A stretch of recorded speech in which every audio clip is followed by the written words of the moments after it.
What's up, SteelersNation? Welcome to the latest episode of Terrible Towel Tuesday. I am your host, SimFBallCritic, live from the Steel Basement. Welcoming right out the gate, firing early.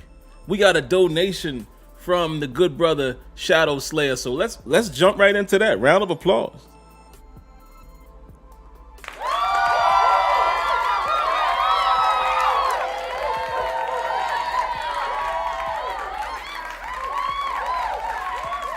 Appreciate the donation, man. And he says, first and foremost, he says, Sim, I noticed that Matt Canada offense is based on a mobile quarterback system. I wonder, are the Steelers going to draft a mobile quarterback? Well, yeah, man, we've all really talked about that probably most of the season. You even heard the debate with Kenyon and Destiny in terms of why we're not running certain things on offense and certain plays on offense. And we pretty much know that is due to Ben Roethlisberger. And, yeah, that is the reason why, okay? Now, are they going to draft a mobile quarterback? We'll see. You know, Tomlin has alluded to the fact that they definitely, mobility plays a part. But also, Tomlin has also said that they would prefer a veteran quarterback. So next year is going to be interesting, but we'll see.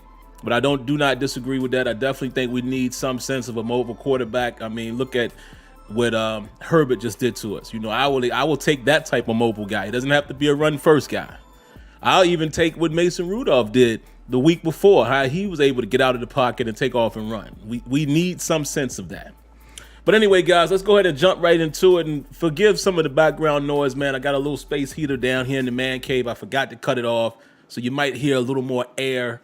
But my apologies. But let's jump right in, guys, so I can get right to it and we can get to the phone calls. We're going to say hello to the early commenters like we always do. Jared Devil, Mr. Fleetwood, Jim Iman, Cody, Cutboy412, Luis D, Relfax, Rajon 39, Football Mind 02, Mr. Winningham. Good to see you, man. I think we missed you on the last call, so good to have you back here tonight. Hope you're doing well. Captain Spartan, use a big hit. Hello, Miss Lanisha. How you doing this evening? Thank you for coming through and hanging out. Really appreciate that, Miss Lanisha. Who else we got going on up in here? Of course, Shadow Slayer. We already know he was in the building. Who else? The Egyptian Queen. Okay.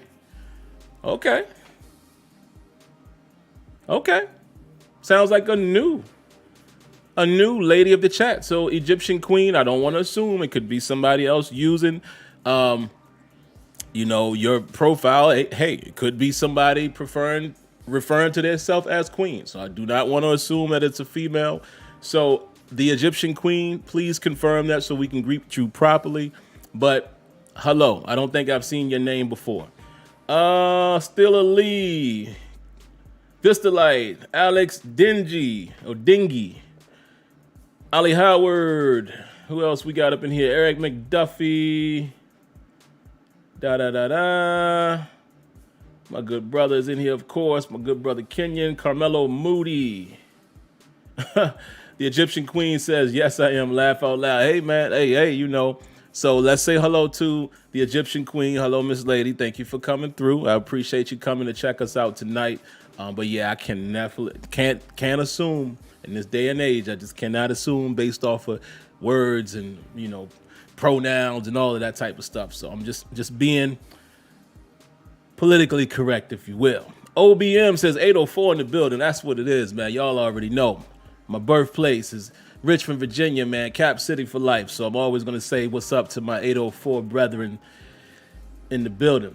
So, all right, man, let's go ahead and get right to it. Let me get my notes. I'm going to try to be as brief as I can so we can have the remainder of the show, the majority of the show be you guys.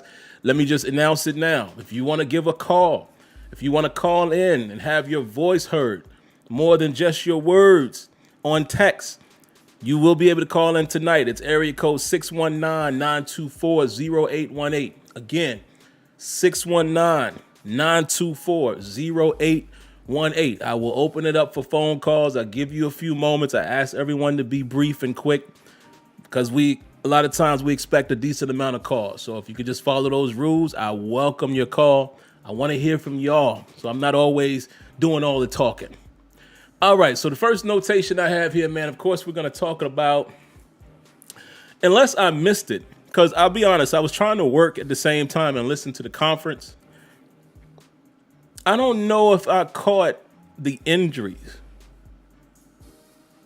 And I would assume it's, basically some of the same guys that we saw out the game that we talked about on Sunday, right after the game. We talked about some of the in-game injuries. We do know now there is one injury that, that's going to be an important thing to talk about, and I'll get to that in a moment. But I can't remember if Tomlin went over all of the injuries. So actually, give me 2 seconds here, guys. I'm going to go back to my form from the other night, my recap, and we'll just recap those guys. So we definitely know in-game injuries were J.C. Hasenauer. Chris Wormley went down at the end of the first half. Najee, we know he went down late, but he was able to come back in the game, so that's cool. Cam Sutton also went down. And I can't remember who else, but the guys that were out.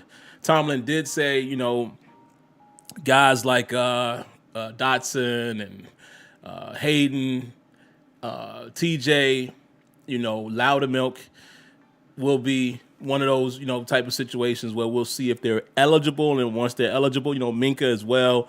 If they're eligible, participation, practice participation would be the guide as far as if they're able to practice. But I apologize, guys. Like I said, I was doing 2 or 3 things at once today. I can't remember if there were any other real injuries to talk about. However, there is one other thing to note here, and let me pull it up here. Give me a second, guys. I thought I had it notated, but I do not. So give me 2 seconds here. So we do know right now that there are 2 important things to talk about in terms of injury, and I'll rehash it again maybe later on in the show. But we do know now that Ray McCloud is on the COVID-19 protocol list. Well, I guess he's already out. He's basically in the protocol.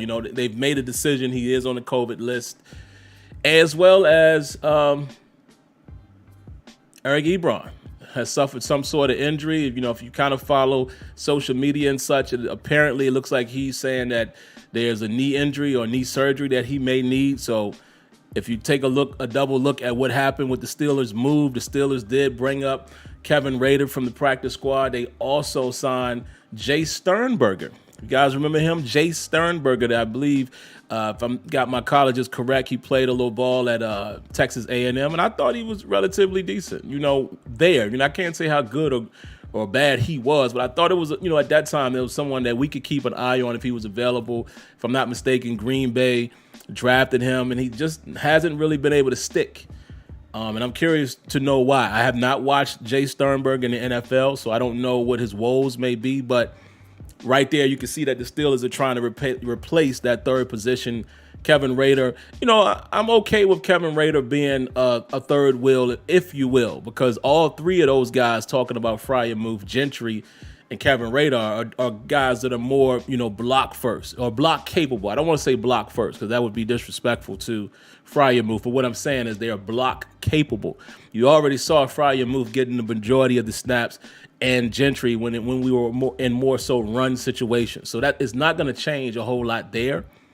But I think it definitely changes the stretching of the field from the tight end position. I'm confident that Freiermuth has that ability as well, but I would have to say at this point, Ebron did that more. He was able to stretch the field a little better than Freiermuth. And again, it could just be the way we utilize each person's talent.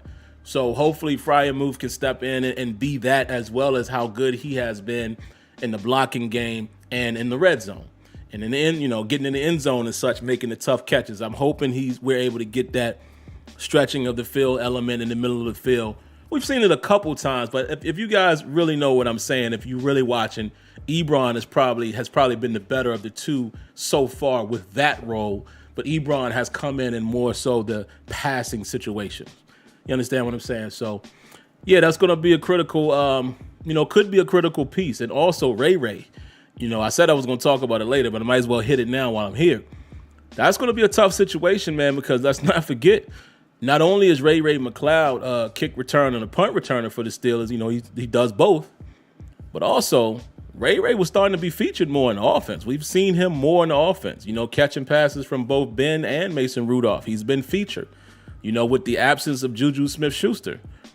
Now it gets interesting. So, which guy is going to take that over? Is it going to be Sims? Is it going to be Miller? Can he get on the 53-man roster? Is it going to be Cody White with more opportunity? Who's the kick returner? One of those guys? Could we see Anthony McFarland get active again for kick return ability?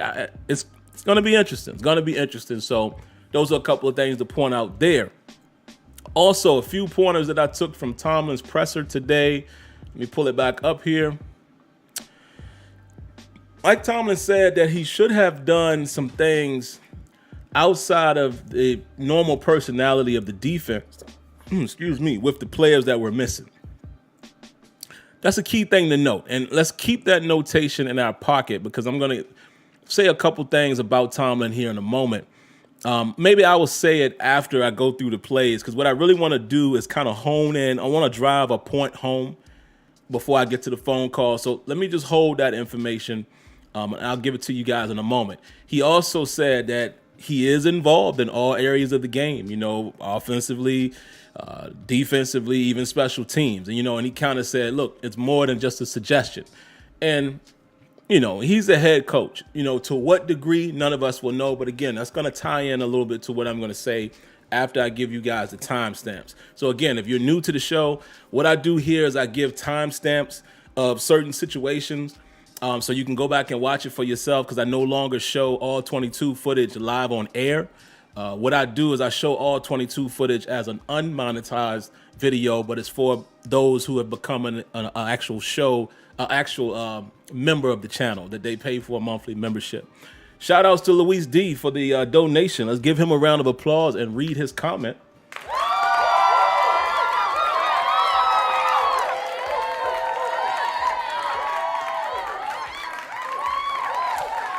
See, Luis D, a lot of you guys are reading my mind tonight. I'm going to talk about that.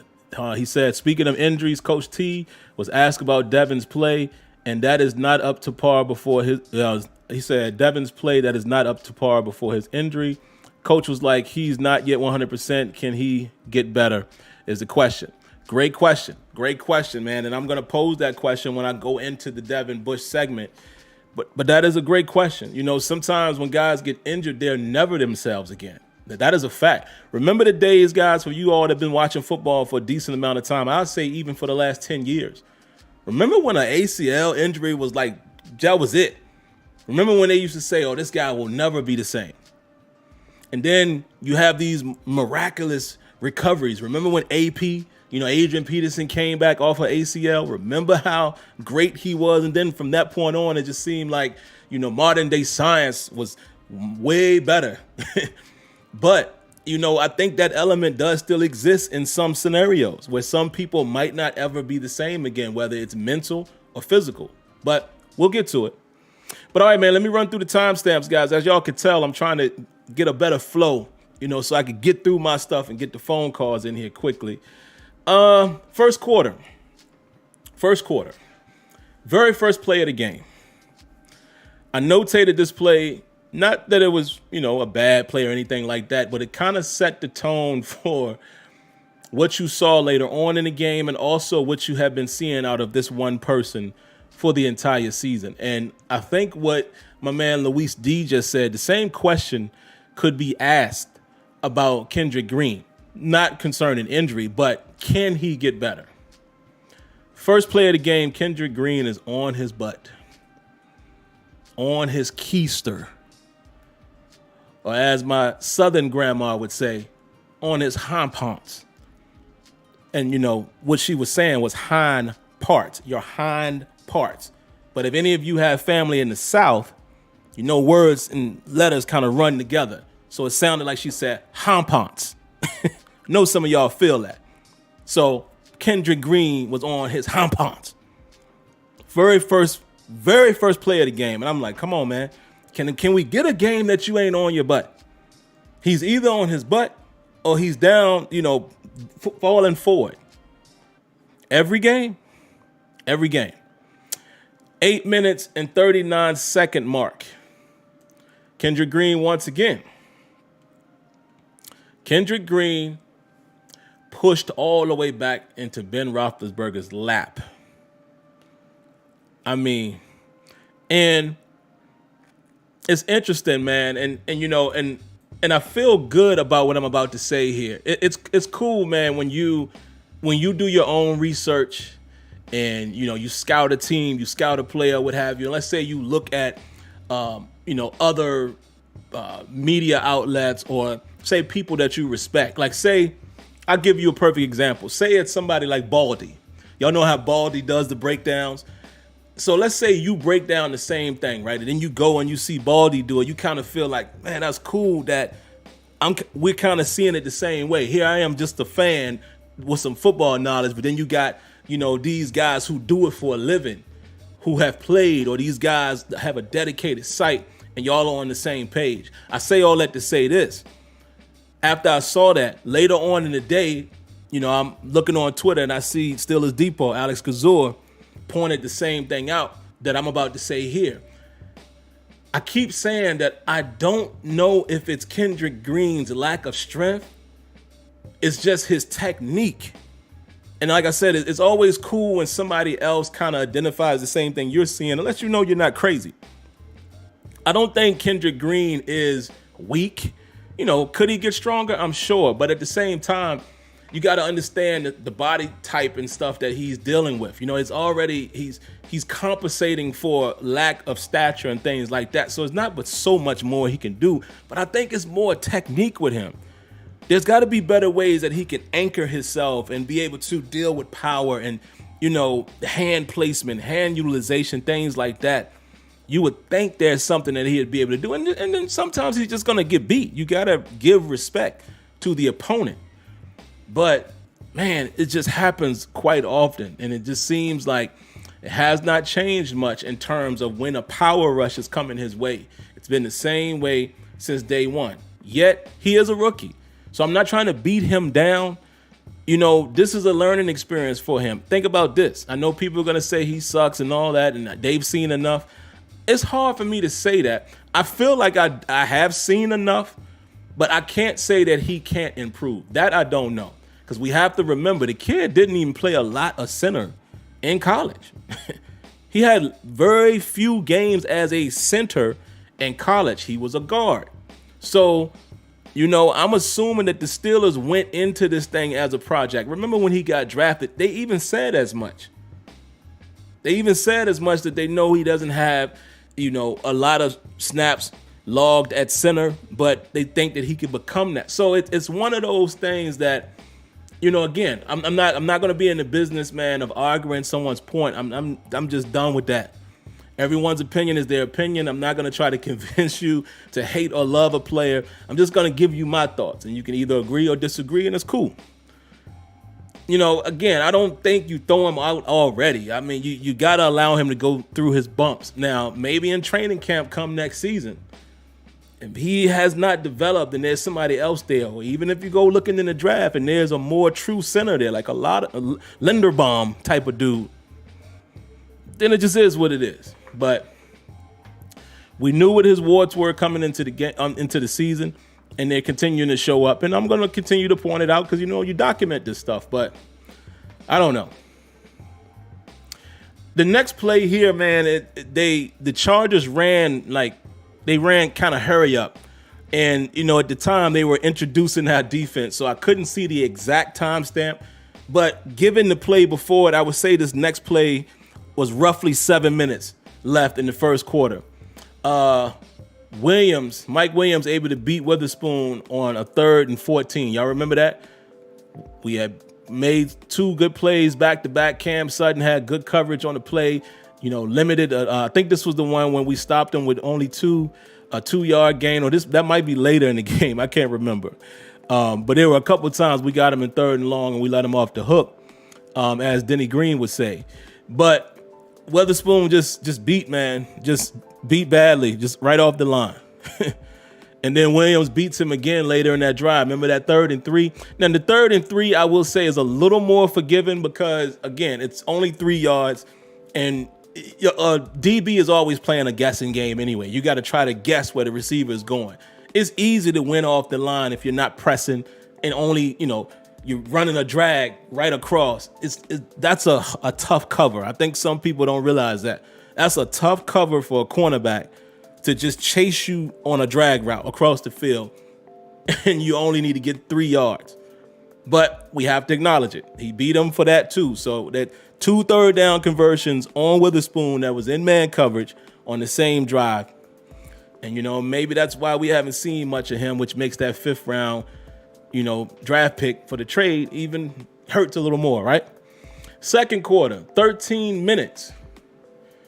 This was one of the biggest moments in the game. There's another one that I'll talk about later on, but this was significant. 13 minutes, second quarter. Ben Roethlisberger able to find Chase Claypool. What am I talking about? Y'all hear me tongue twisting? Chase Claypool. Ben Roethlisberger finds Chase Claypool deep downfield, but he underthrows him. Let me continue with the rest of my notation. I wrote here that Ben's foot, his front foot, was on the 50-yard line. He basically stepped on the 50-yard line with his front foot when he let the ball go. The ball starts to come down right around the 8-yard line. So y'all do the math. How many yards is that of air distance? Now, some people did say, I saw some people said in the comments of Sunday night show, he was so wide open, he didn't want to overthrow him. I mean, if you want to make that case, but you got to put the ball on the money. You have to put the ball on the money. But anyway, Steelers didn't get any points on this drive. Remember, we went for it on 4th down. No points. Now, I know people like to play the points game and say, see, if you score right there, then we would have been up. Maybe, you never know how the game is going to turn out. We get a touchdown right there. Of course, it helps. And yeah, of course. And we would have been up at that point, but that doesn't mean that the game would have ended up being, what did they score? 41 to, it would have made it 44. It doesn't mean that. It doesn't mean that the score would have ended up 44 to 41. You understand what I'm saying? So I know we could always find points that would have helped, but it doesn't mean that. It doesn't necessarily mean that. Now, here's another thing. Some people were saying should have took the points there, right? So I'm going to use the other argument. Take the points there. Okay, so let's play the points game like some people like to do. Well, even if we put 3 more, then technically, if you're playing that points game, then we lose 41 to 40. So if you're one of those people that just play the points game, the field goal didn't mean anything. If you feel more like I do, and sometimes points sway how the game goes in terms of how the other team approaches you now, then yes, maybe if it's 7-6 at that point, who knows if it changes the outcome. However, I don't disagree with going for it at that moment. Sometimes you got to be aggressive. I didn't agree when Mike Tomlin decided to go for it in Cleveland, and we got Boswell hurt. I was very vocal about that. Y'all remember that, right? I called him into the office and everything. Did not agree with that decision. This one, you kick the field goal. Yes, I would always agree with put some points on the board. But this one, I wasn't upset at us attempting to be aggressive and go for it when you got them on the 2-yard line. Now, what happened right after that is where the problem lies. What happened right after that is where the problem lies. We had them guys on the 2-yard line, bro. And we give up 10 yards on the first run. 11 minutes, 29 seconds. Hold on, before I do that, we have another donation. Donation. We have another donation from Louise D. Round of applause.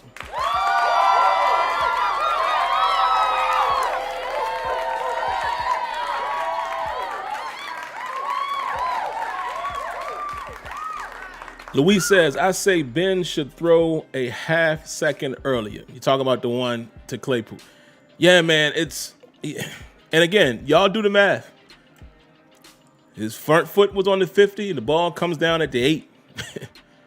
That's basically where Claypool catches it. You put that ball out a little bit more in front of him, that's a touchdown, bro. So to me, you look at the opportunity right there more so than me personally. You don't have to agree with me, but I look at that more than I look at not getting the 4th and goal from the 2-yard line. I mean, I'm not mad at going for it in that particular case. Not mad at that particular case. I was livid in the Cleveland game. I just did not agree with that decision, but it is what it is. All right, next up, 11 minutes and 29 seconds. It was 2nd and goal from the 2-yard line. Kendrick Green gets blown up. J.C. Hassenauer gets pushed down to the ground. The entire offensive line gets their butts kicked. Najee never had a chance. Never had a chance, right? And this is following the whole Chase Claypool thing. This whole segment here, this whole run right here was crazy. Let me show you what I'm talking about, guys. Y'all see that? Y'all see that thumbnail? I mean, that picture there? Look at this offensive line. Look at them. I wish I could show you guys the play. Bruh, look at all them blue shirts around Najee. Remember, look at the line of scrimmage. You see the line of scrimmage is at the 2. The entire offensive line got their butts kicked. 2 of them. Two of them are on the ground. Chooks is on the ground. J.C. Hassenauer just got abused. And Kendrick Green got beyond abused. Look at the guy closest to Ben Roethlisberger. That's number 93. How is he already right there? The rip move he put on Kendrick Green was just, the dude was in the backfield to say hello to Najee Harris. But do y'all see this? There is 1, 2, 3, 4 Chargers corralling Najee Harris. Now, believe it or not, I actually think the offensive line played better than most of us thought for the entirety of the game. Dan Moore played relatively decent for the entirety of the game. So did Chooks. They didn't have a horrible game. They just had moments, and this was one of them. Oh, hold on, man. Round of applause. We got a special guest in the house, man. Round of applause to Alex Kazor.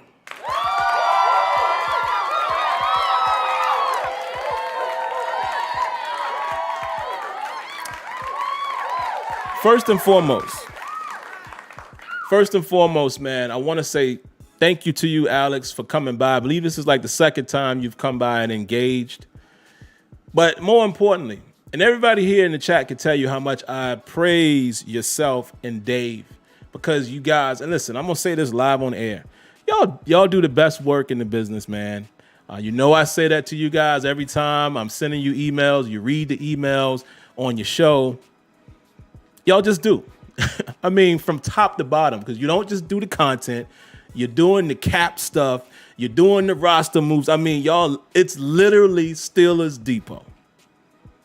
And we all here appreciate you, right? And definitely appreciate you still being a regular guy. You're looking at YouTube content. You got your own YouTube content. So I definitely appreciate that. And I want you to know how much you're well respected. And we all love your work. But yeah, and I sent this to Alex, not the picture, but I tweeted this to him earlier. How does this happen? I'm telling you, Alex, go watch. I think Alex might actually have a clip of this. I could be wrong. He has a clip of quite a few things. They are able to they have a way of getting the 22 footage early. Like, I don't have it yet. I won't have it until tomorrow. But this play, man, it blew my mind. The entire offensive line, this is bad. Najee had no chance. And like I said, the offensive line didn't have a horrendous game. in terms of the top guys. Now, Joe Haig, that's a totally different story. We'll get to him in a second. But this was just one of those moments, man. It was one of those moments. Bad all the way around. Let's move on, guys, because I definitely want the calls to get in, man. I don't want to take too much of you guys' time because, again, Tuesdays is for you guys. All right, so right after that, the next thing I notated here on the 4th down attempt, remember when I said on the post-game show, I don't mind the jet sweep. I don't mind the shovel. We've seen the shovel to quite a few players this year, but I would like for us to get some more quote-unquote go-tos that we can pull from, because guess who else has seen those plays? Derwin James.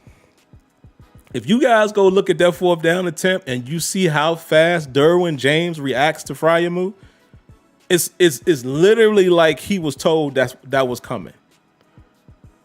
Now, again, Derwin James is a beast. Y'all know how much I love that kid, being a Nose fan. I've been following his whole career. But, man, this is what I'm saying. Matt Canada, don't fall into that trap of running the stuff that people are familiar with and when we want to do it. Remember, and this goes all the way back to Fiedner. And it got stuffed a couple times back then because we started doing it too much. Keep it in the toolbox, no question. But it's getting to a point where teams are starting to know what we want to do in situational moments. That is not good. Moving on, 3 minutes and 49 seconds of the second quarter. Eckler beats Devin Bush on an angle route, and it just looks like Bush is watching Herbert. I didn't get a screenshot of that, but I promise you, if you go back and look at the game and just this slow motion replay that they show from kind of that close up end zone angle, Devin Bush is literally watching Herbert. It's man coverage. Now I get it. I've even said here myself, when I play ball in the secondary, you can cheat, right? You can play your man and kind of cheat at the quarterback, but it can't be, you can't lock in on the quarterback because what is your man doing? And there's a frame that slows down and that shows Devin Bush doing this. He's looking right at Herbert. Now, maybe he's anticipating the scramble, and I get it, but you're still responsible for Eckler. And they score. Bad situation there, man. We're going to talk about Devin Bush in a moment. Next up, 1 minute and 15 seconds left in the second quarter. Deontay Johnson, Ben Roethlisberger finds him in the left side of the back of the end zone. What a beautiful throw and catch. Deontay Johnson, I keep telling y'all, man, as long as he protects the football, ball security, meaning no fumbles, ball security to me also means catches. He is a number one receiver. There's no question. He's definitely the Steelers' number one guy. He has all the tools. What a catch by him. Ben put the ball right where it needed to be. And how about that throw Ben had before that on the same drive down the right sideline? Like, Ben couldn't have, where he put that ball on that one, crazy. So Ben can still give you a couple of those a game, but Ben is also going to give you a couple of talking too fast now, interceptable balls, balls that are very able to be intercepted. He's going to throw 2 or 3 of those a game, it seems like. But every now and then he's going to give you a money shot like that. So that was great. Third quarter, 14 minutes and 2 seconds. 3rd and 13. Cam Sutton gets beat by Keenan Allen. What a beast. And they convert another 3rd down. Steelers again in man coverage. That's a theme. I'll get to it in a second. 11 minutes and 58 seconds. Missed tackles by Pierre and Edmonds, and Eckler scores. Remember the one where Eckler broke down Pierre? And it happens. You know, we got a great offensive player putting a move on a guy. It happens. But then Terrell Edmonds coming in and trying to get the second attempt, him not making the tackle just made the play look even worse. But again, you got to document that. Missed tackles on that play. They score another touchdown. Fourth quarter, 9 minutes and 27 seconds. If Allen does not get a hand on the ball, remember that one when Herbert kind of threw it a little bit behind Allen and he hit it and it popped up and Edmonds was trying to get to it? If he does not, if Allen doesn't get a hand on that ball, it's likely to be intercepted. by Terrell Edmunds. He was in perfect position. He was reading it. He had it in his hand. You could see the body language. He knew the ball was coming right his way. And the very next play, the Steelers go man coverage again against Herbert, and Herbert scrambles for 30 yards. Now, why did I put all this together? I'm going to tell you in a second. Pierre and Marlette run into each other. I wrote down here this was a huge play, one of the biggest plays of the game, because at that point, they go down and score. And it's crazy because you can't really fault Terrell Edmunds. You can't fault nobody for not getting that interception. Keenan Allen saved it. I mean, it's coincidental things like that happens, man. It's not in your control. But unfortunately, the very next play, again, Steelers in man coverage on third down, and Justin Herbert beats us with his legs for 30 yards. And Cam Hayward, man, I told y'all this after the game, the effort of Cam Hayward, it's just unreal, man. The most tenured guy on that defense, and he still plays to the whistle. I mean, John Mitchell would be really proud of this guy, man. Unbelievable. And I'm curious to see, man, how the ruling is going to come out in terms of Cam Hayward. I don't think he punched him on purpose. I mean, you can clearly see that he fell down on him, but I don't know. That's not for me to debate. I just hope, Cam doesn't get that stigma. I'm already seeing people, posting he's a dirty player. And I'm like, Cam Hayward? Come on, nobody's going to say that about Cam Hayward, but whatever. But, yeah, later on, 3 minutes and 34 seconds of the third quarter, ball was deemed uncatchable. Oh, excuse me, this is the fourth quarter. The ball was deemed uncatchable. Remember the one to Deontay Johnson that was underthrown? And I would definitely like to challenge that.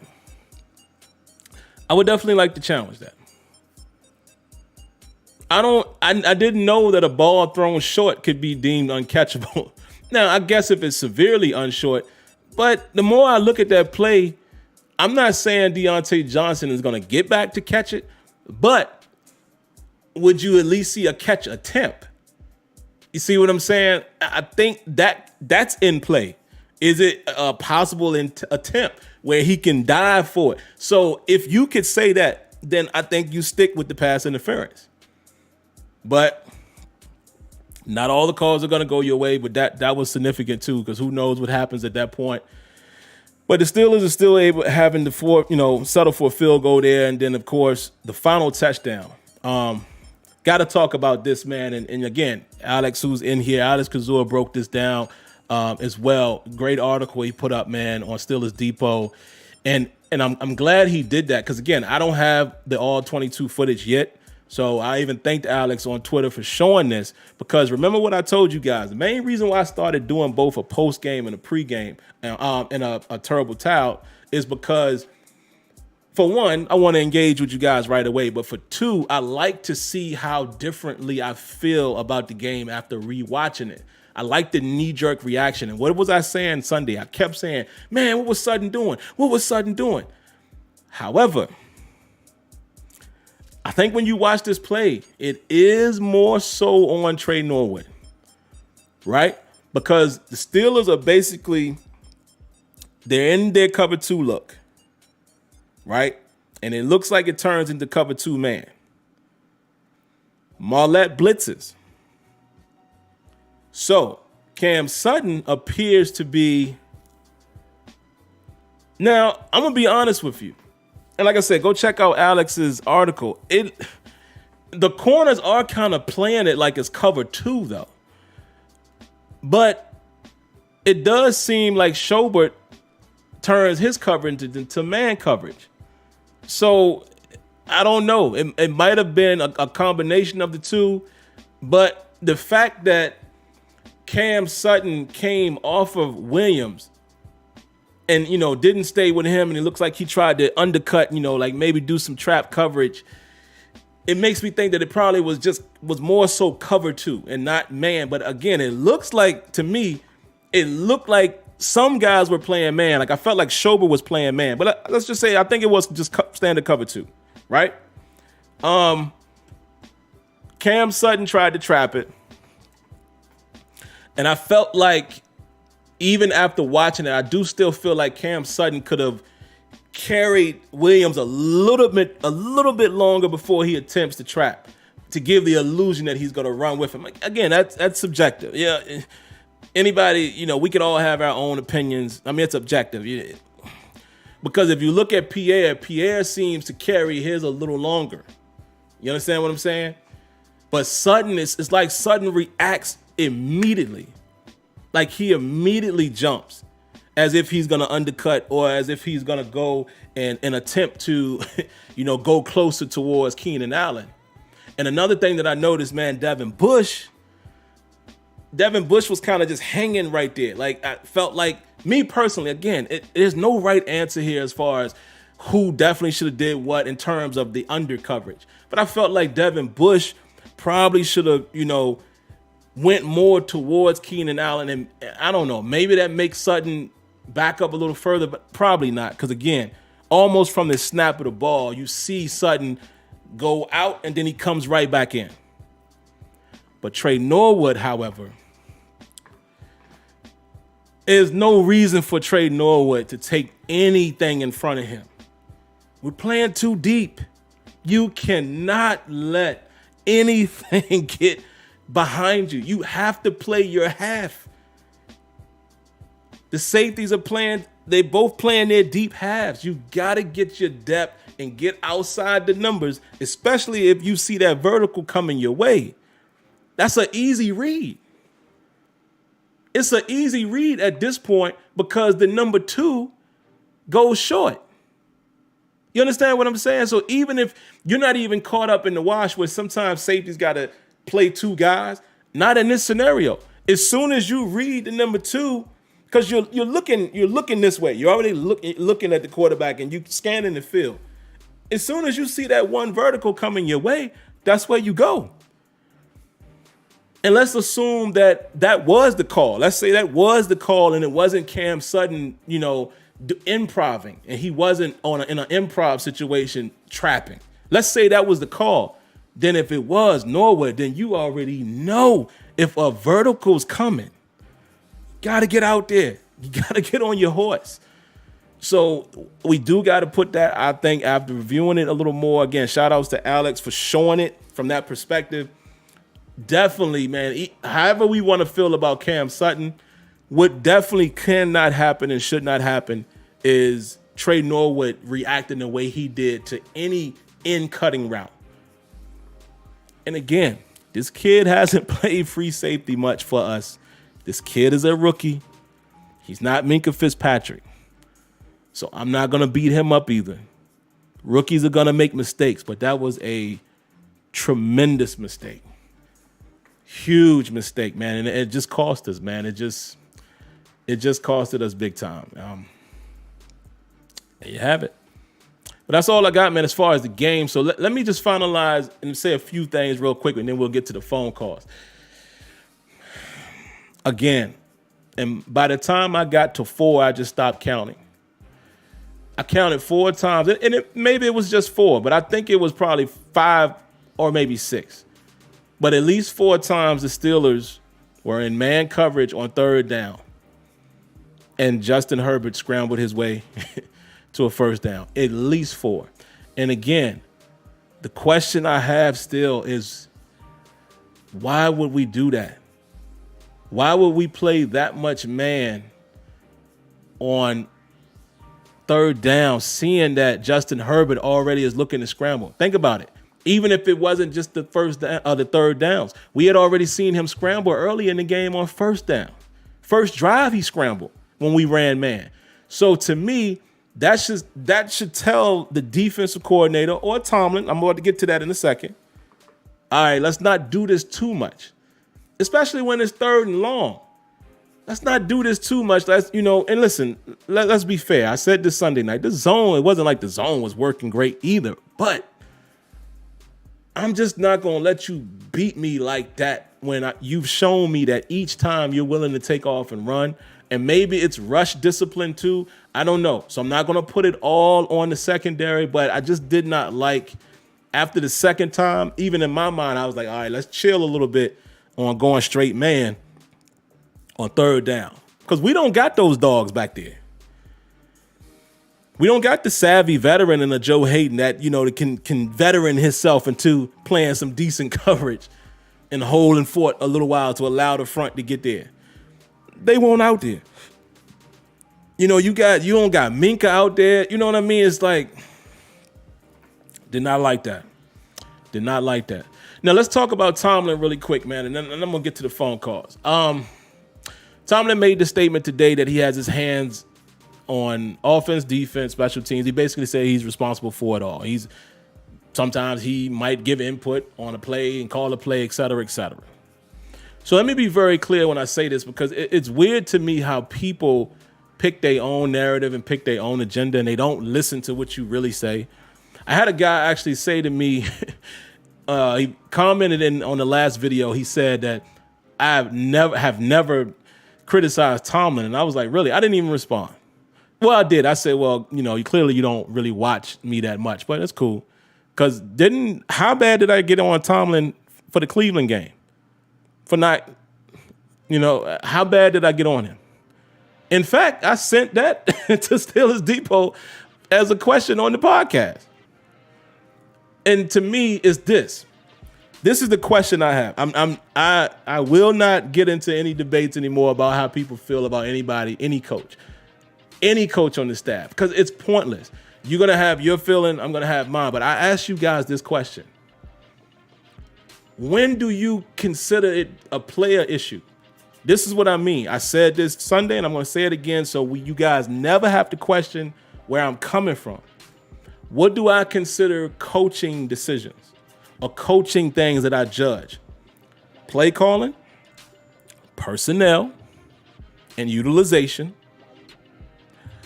substitutions, things like that, personnel, right? Clock management. That's pretty much for me. That's all on coaching. What personnel they're using, the play calling, the time management, things like that. Decisions like going for it on fourth down, stuff like that. That, to me, I judge, that is coaching all the way. And when any of the coaches do things that I disagree with, I come in here and talk about it. What is on the player? To me, execution or lack thereof. How well you play your guy, beat your guy. Did you lose to your guy? Was it one-on-one? Were you out of position? To me, that's on the player. Tackling. Because somebody brought up the point also on the last video. Well, Tomlin said he doesn't have time to focus on basic tackling. First of all, yes, he said that. But did you understand what he was really saying? And he was kind of being condescending when he said, I don't have time to be teaching basic tackling. Why would he say that? You know why he's saying that? Because you're in the NFL. You're in the NFL. If you don't know how to tackle, he was being condescending when he said that. Like, man, I ain't got time to be teaching basic tackling. That's what he meant. He didn't mean that they don't teach tackling. Again, Steelers training camp is known to be one of the more physical. Alex Couture's in here. Ask him. Alex has been to plenty of them. Alex has been to plenty of them. And ask him if they practice tackling. And again, most NFL teams don't do live tackling during the season. So that's all I'm saying. We try to find these narratives and try to find things to build the narrative. I don't build narratives. I love the Pittsburgh Steelers. I have no favoritism towards one player or coach in terms of what's best for the team. Do I love certain players? Sure. Do I like Mike Tomlin? Sure I do. Did I like Bill Cowher? Sure I did. But guess what? Whenever we get a new coach, I'm going to root for him too. And then say what I like about him, what I don't like. But it's weird to me that you try to find these things that really doesn't hold weight in the NFL. You cannot. I'm sorry. That's just me. But I'm not going to tell you guys how to think. But that's how I think, so you guys know where I'm coming from. I just wanted to make that clear. You know what I put on coaches and what I put on players. So y'all, you should never have to ask that question again. And if you disagree with me, that's fine. But at least now you know where I'm coming from. What happens on the field in terms of execution, that is on the player. Play calling, personnel utilization, clock management, and decisions like going for it or not and things like that, fake punt, fake field goal, that's coaching. Because the truth of the matter is I can't judge anything that I can't see with my own eyes. So I can't build a narrative of how lax a coach is or how much they don't tackle and how much none of us know the answer to this stuff. You have no proof of any of that. So I just don't feed into it, man. But all right, man, let's open this thing up for phone calls. I hope I got a bunch of them in here, man, because I'm ready to hear from you guys. Y'all don't want to just hear me talk, man, right? Right? Let's get to it. Y'all know the routine, man. Keep it short. Say your piece. Even if you disagree with me, I won't mute you. The only way I will mute somebody is if you start getting crazy, disrespectful, and wild cursing and all of that. Other than that, I'll let you say what you got to say. First in the queue, area code 951. What you got for us tonight? All right, thanks for having me on, man. So I just had two things. The first thing was I think you kind of tackled it a lot with the whole Tomlin issue. I don't need to say a whole lot, but I just think it's crazy how some fans, especially online, when you know they make the comments about Tomlin, and the rebuttal is, well, we need someone like Cowher. And I just laugh at stuff like that because I start to think there's this deeper issue going on, which, you know, it's not the place and time to talk about that now. But the second thing I have, man, is regarding the offensive line. I had a chance to go to the game live this Sunday, and it was pretty amazing. I'm not going to lie. I had the best time of my life. But it's crazy, you know, when we talk about the offensive line and how much time Ben has or doesn't have. When you're in person and I'm watching the game and you literally see Big Ben drop back in 3 seconds, he has no choice but to get rid of the ball. It's kind of crazy when when you're taking the perspective and you hear about, Matt Canada and, how his stuff's not working or how some plays it does, some plays it doesn't. And you're looking at it like, Big Ben is old. I get it. And a lot of people complain about him always going to the flats. But watching the game in live, and I'm not saying that, like you said, the offensive line didn't do a bad job entirely, but there was more times than others that Big Ben dropped back and you can literally see the pocket just collapse and Big Ben had no choice but to get rid of it. To see that in person kind of gave me a new perspective on, how the O-line probably needs a major upgrade next season. So that's all I got. Thanks for having me on, man. Man, thanks for the call. That's a great perspective, man. And just to chime in on what you said, 3 seconds is a long time in the NFL. But I think 951 put it in perspective. Like, even when you watch the game on TV, like, again, I watch the games with my father-in-law a lot, like Leonard. And there's times when me and him will have like not an argument, like a debate. And he'd be like, oh, he ain't got no time. I'm like, nah, he got time. Now, there are times when guys get in. But if you get in 3 seconds, like the ball usually in the NFL, the ball should be out in 3 seconds. Anything beyond that is plus. That is plus time. And your offensive line is doing a heck of a job. But you're right, man. I don't think everybody puts it in perspective. And again, real quick, one thing I did want to say about Tomlin and Cowher. Like I said, guys, I'm never going to argue with anybody about how they feel about Mike Tomlin. Whatever, man. That's just your personal opinion. But I will say, yeah, it is time to win another playoff game, which is something I've repeatedly said on this show as well. I actually said this a few weeks ago. I said, hey, man, I will say this. If he don't win another playoff game in a few, then we're going to start saying, all right, what's going on here? Whether we have winning seasons or not. That's a fair critique. But it always cracks me up when the comparison of him and Cowher comes up because, again, you look at some of them dark days that Cowher had, some of those major playoff games he lost. I'm just saying, it's that argument, we might as well throw it out the window, man. I don't know. Like I said, I'm not going to indulge in that. Area code 803, that's our good buddy, Mr. Winningham. What you got for us tonight, sir? Good evening. How's everything going? Good. All right. I hope Alex Kazur might bless us with a show where you, Kenyon, and ladies, Alex, and you have a little show one night. Maybe Alex would join in. We would love that. So I'm putting that out to him. A lot of people don't realize. I mean, look, Bill Cowher lost 4 AFC championships, so maybe 5, lost 1 Super Bowl. So don't go around getting on Mike Tomlin, because Bill lost a lot of big games, and Bill had losing seasons with the Steelers. So better stop pounding on Mike Tomlin when trying to compare him to Bill Cowher. Secondly, with that being said, if I was Mike Tomlin, I know he is the head coach and the buck stops here, but he has to hold guys like Keith Butler accountable. There was a few years ago, and before Terrell Austin got here, we thought Keith Butler would be gone. But it seemed like when Terrell Austin helped boost that secondary, Keith Butler's job was saved. So I think the coordinators and guys like Devin Bush, I'm waiting for you to get onto that, because it almost seemed like a lot of the game the other night was unwatchable from a defensive perspective. It was almost like we didn't have anybody in that second level defense. And you were talking about quarterbacks. Yes, the offense that Matt Canada is running and Ben Roethlisberger, there's a tug of war between the two, because Big Ben is not the style of quarterback. But there's no guys in free agency to help me think that we can go out and get a veteran quarterback, unless you're talking about Mariota. That's about the closest thing I could think about in a Matt Canada offense.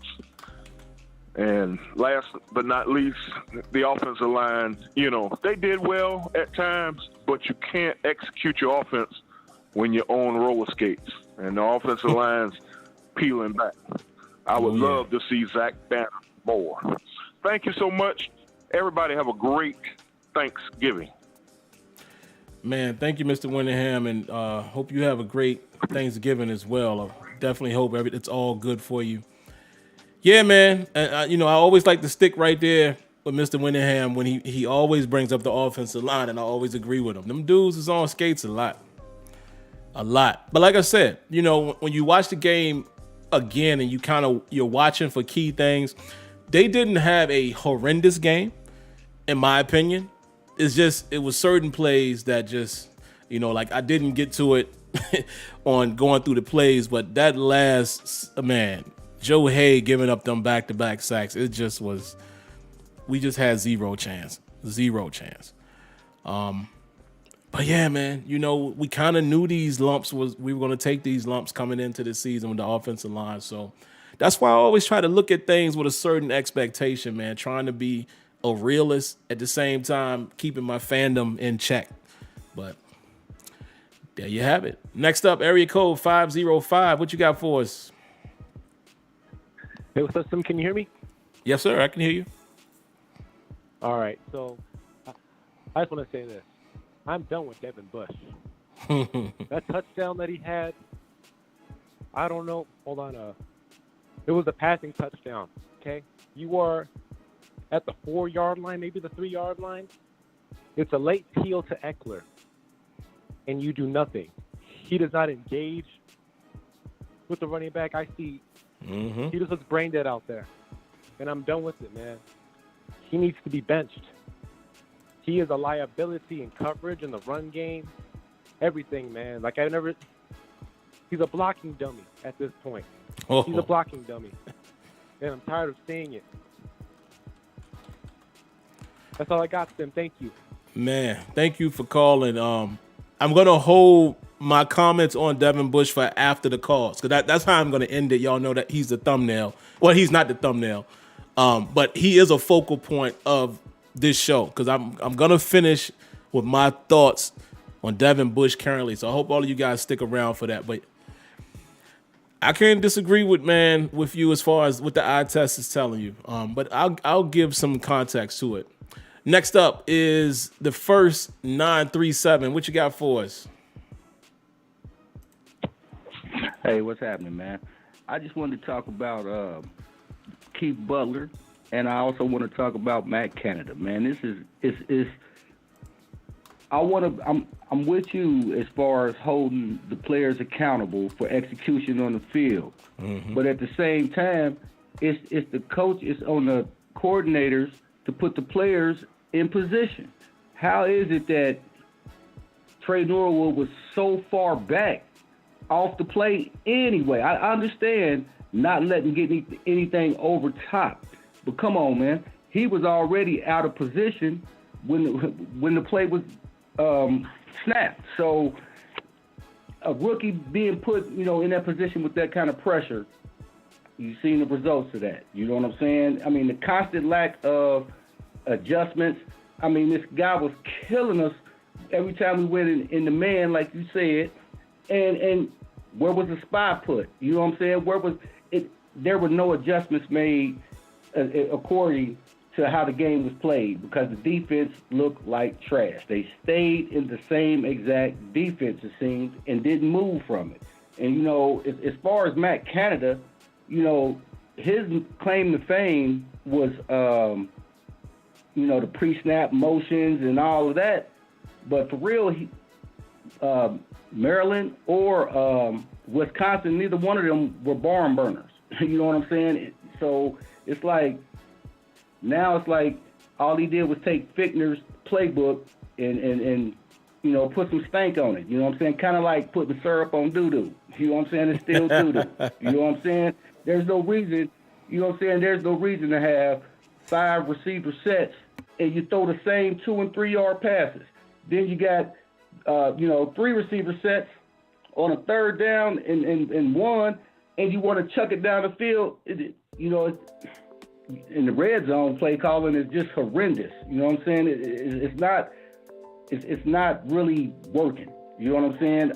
I try to give this guy, some time, but come on, man. We seeing the same exact offense we have been seeing, with some pre-snap motion, and that ain't, that's not conducive to winning. I mean, it's so predictable.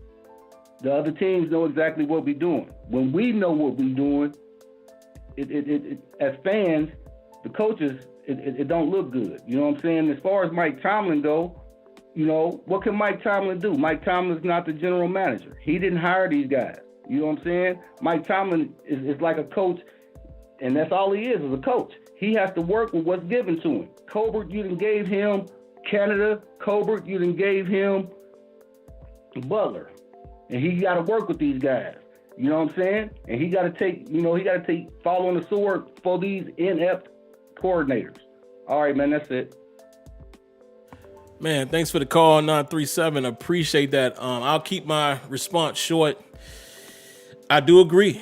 The things that you said, the coaching part is, like you said, putting guys in the right position, play calling, utilization of personnel. However, I don't know if I can say that Norwood was too deep. I mean, we're playing a too deep safety shell. Now, do you want to say that he could have played up a little further? Perhaps. But again, I mean, that's debatable in terms of me saying that was the coach's fault because, maybe we have a certain depth that's built into the way we play cover 2. Because, Mink could be back deep too sometimes. And when he stays high. The thing is, though, Norwood is just, I get it. Even if we want to say he was too deep, the fact that he reacted, that makes it even worse, right? The fact that he's that deep and he's reacting to a route that's going across the field first, more so than he's reacting to the dude coming straight, down the sideline. That's just an error on Norwood, right?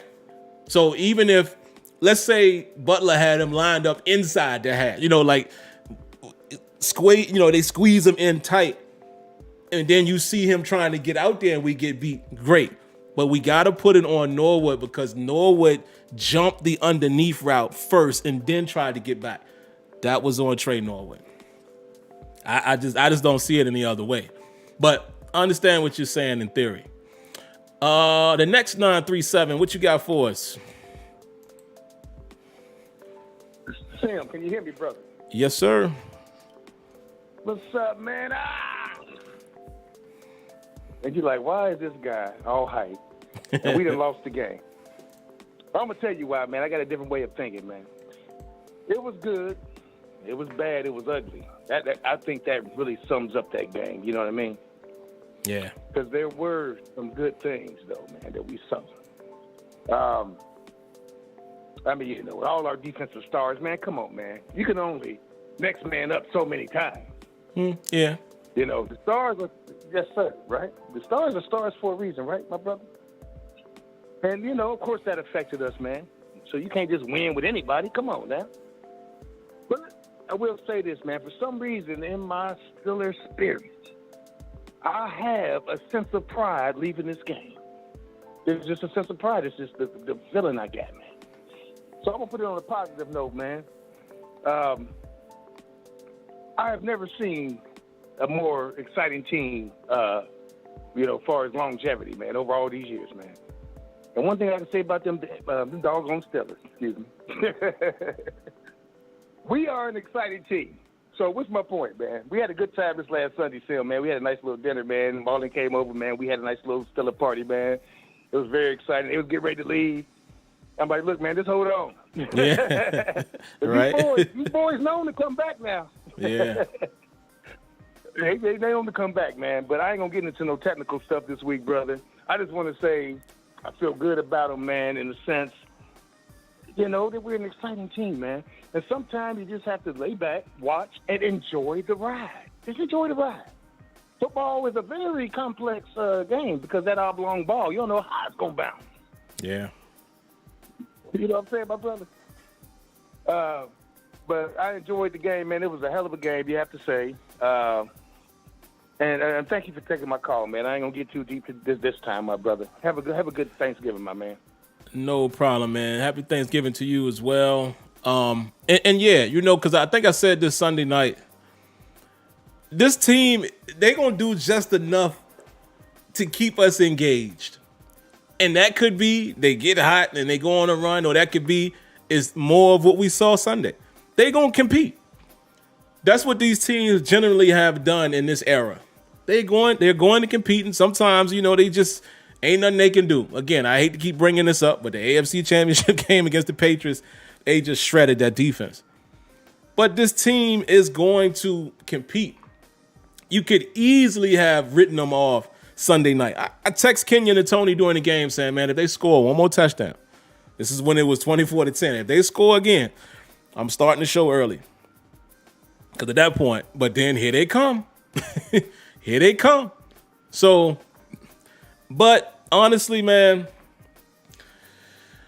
yeah, I just don't know where they're going to go. I don't have high hopes for them, but I'm a fan through and through. I'm going to keep watching, man. And, you know, at this point, I'm looking at the young players and kind of, you know, thinking about even next season.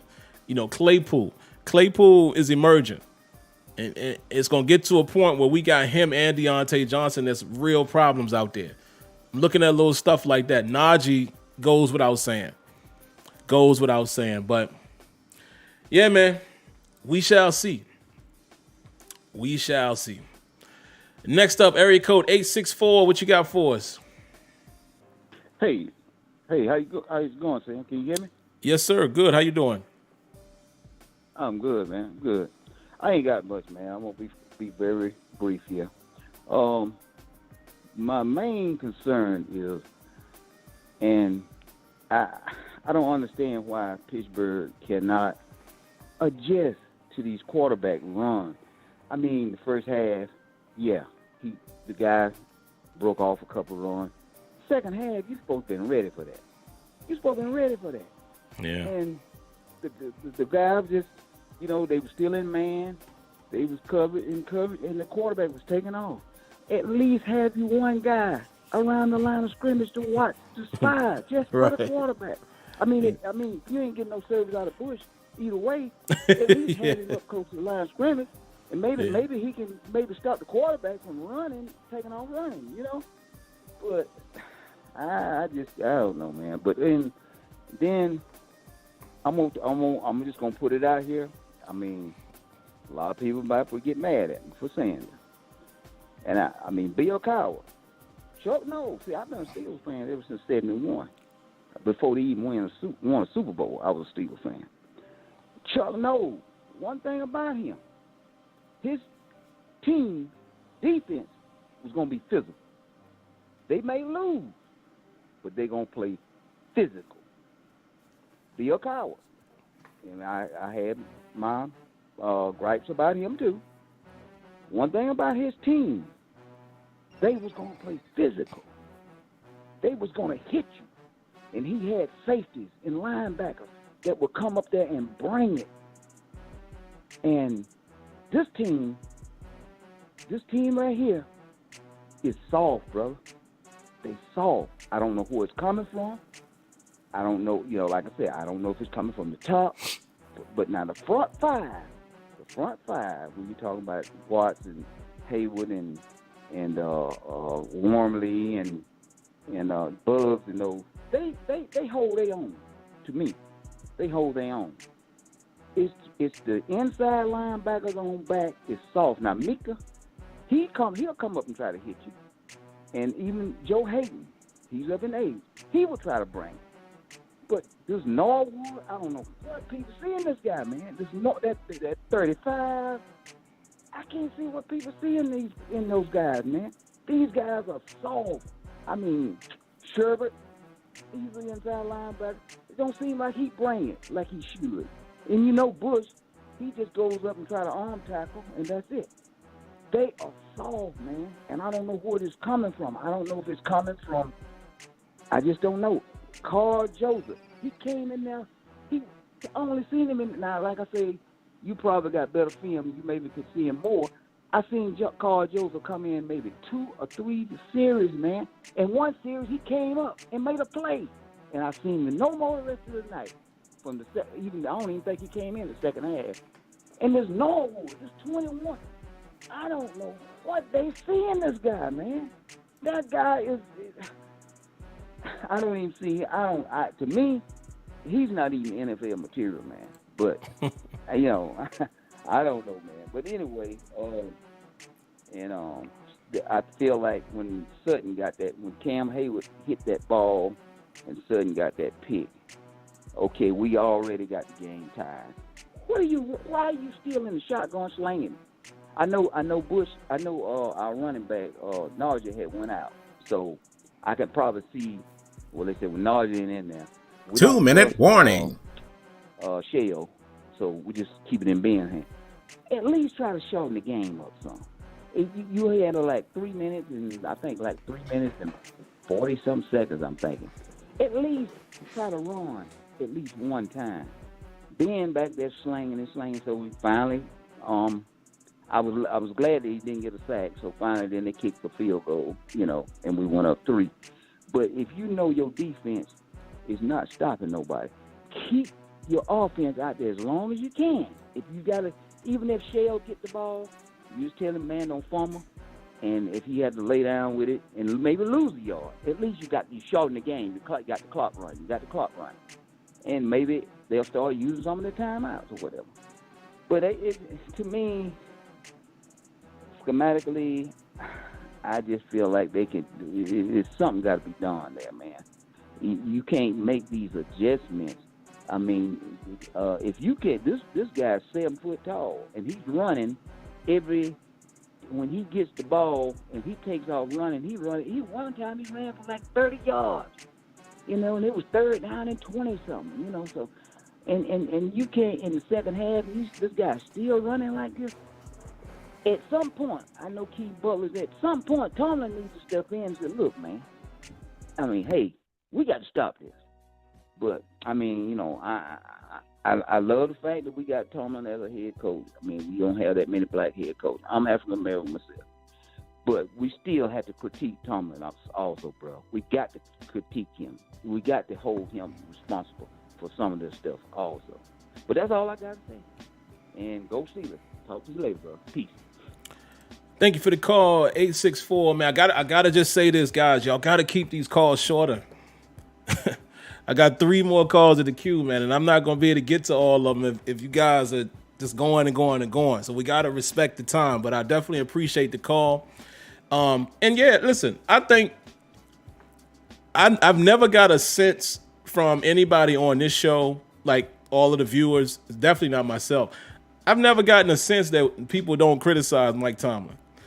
And I'm not saying that you're saying that, but it comes off like that in the chat sometimes when people try to say, oh, well, you don't. Like, one guy literally told me this, y'all. And I didn't bring it up because I didn't care. But I'll say this in front of y'all.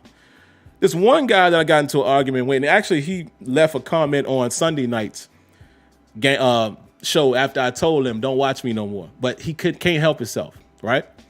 He told me I don't critique Tomlin only because he's a black coach. he said I only get on the white coaches. And I'm like, dude, clearly you haven't watched me for a long time. Stuff like that is funny to me, man. So I just wanted to say that because it seems like whenever we or myself or anybody says, well, I don't think that's Tomlin, the narrative becomes that we don't critique Tomlin. And that is just strange to me because I have sat on this show and went right at Tomlin. But again, I'm not saying you're saying that. I just wanted to throw that out there. One other point I wanted to make real quick. I don't know if some of these guys are soft. We know Norwood is not a big hitter. That was his thing coming out of college. Norwood is a coverage guy, and Norwood hasn't sucked in my opinion this season. He's gotten better. Marlette is a willing tackler. And like you said, Joe Hayden will tackle you. Minka is physical. I think James Pierre is physical. So we're only talking about 1 or 2, 3 guys. You know what I'm saying? So I think we have to be a little careful when we say that the defense is soft when we're really just talking about a couple guys. But I get your point. I definitely get where you're coming from. But again, I don't know if that necessarily falls on the coaching staff because, again, the Steelers promote a super physical training camp. So, I don't know. Next up, area code 561. What you got for us? Hey, what's up, Sam? Can you hear me? Yes, sir. What's going on? Hey, nothing much, man. Victory Asher from West Palm Beach, Florida. Hey, real quick, to be honest with you, I think we talk about the offense first. I think with Matt Canada's offense, we can only go as Ben's physical abilities will allow us to go. All right, because he has some major restrictions, whereas a younger quarterback, more mobile, more elusive, we can draw up more plays for him, especially in the RPO and things like that. The defense up front, they're strong. I don't know what's going on with the secondary, even when we have Minka and Joe Hayden. It just seems like the last commenter mentioned, we just don't lay the lumber.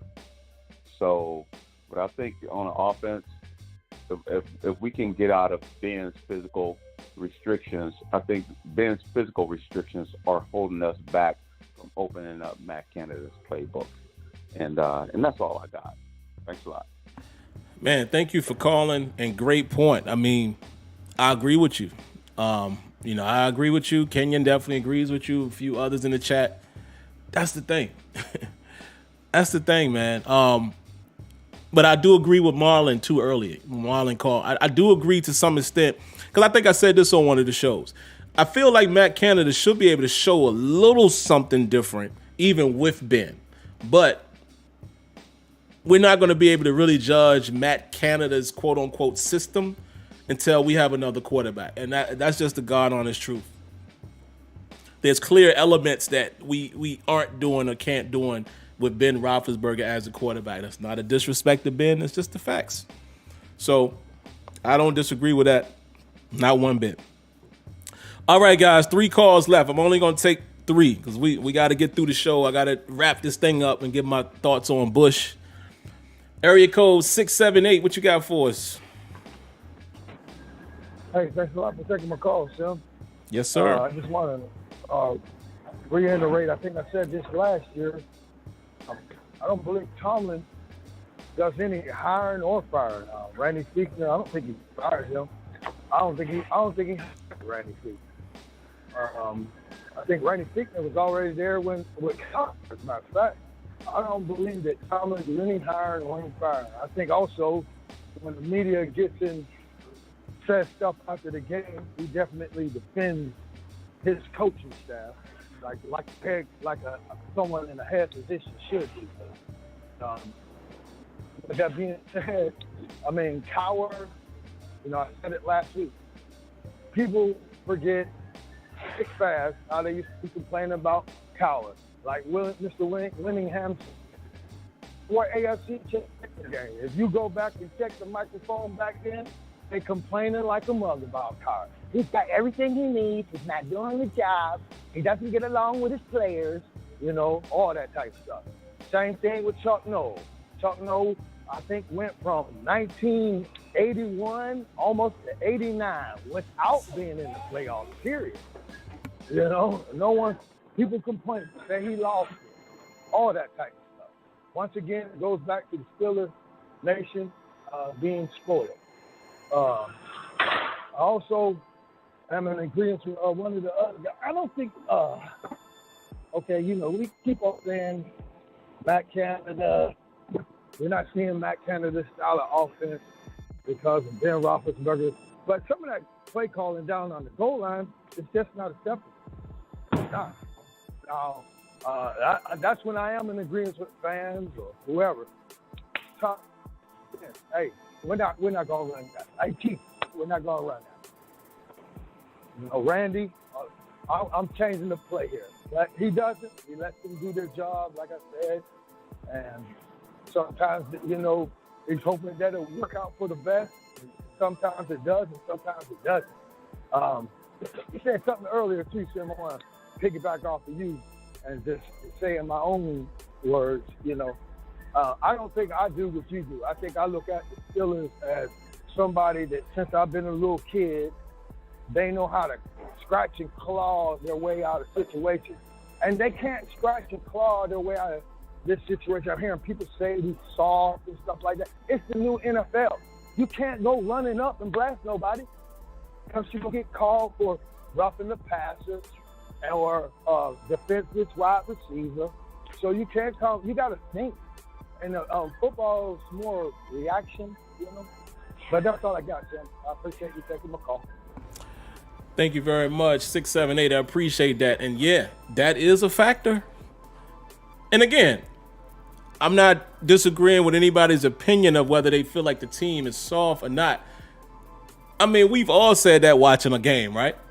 But I think when some people say that, they go too deep into it when they say it's the coaching staff. And I'm talking about the entire staff, not just the head man. And I'm like, again, I only critique things that I can personally see with, that I can say objectively with my own eyes. How is it that, how are we to know that the coaches are soft and they're teaching it? That's why I just don't feed into those narratives, because it don't make sense. Again, let's not forget, we are the Pittsburgh Steelers. We are the same Steelers team that is known for having a super physical training camp. Also, do y'all remember how many physical games we've had in Tomlin's era? Of course we had them with Cowher and Noel, but do y'all remember how many physical games we have watched ourselves during the Tomlin era? And that's why I say it's not fair when people try to pick and choose arguments. I'm like, some of this stuff don't have any weight. Look how physical guys like Bud was getting kicked, getting ejected, or not ejected, but getting a flag thrown on him. And how physical even James Harrison still was when Tomlin was coaching. I mean,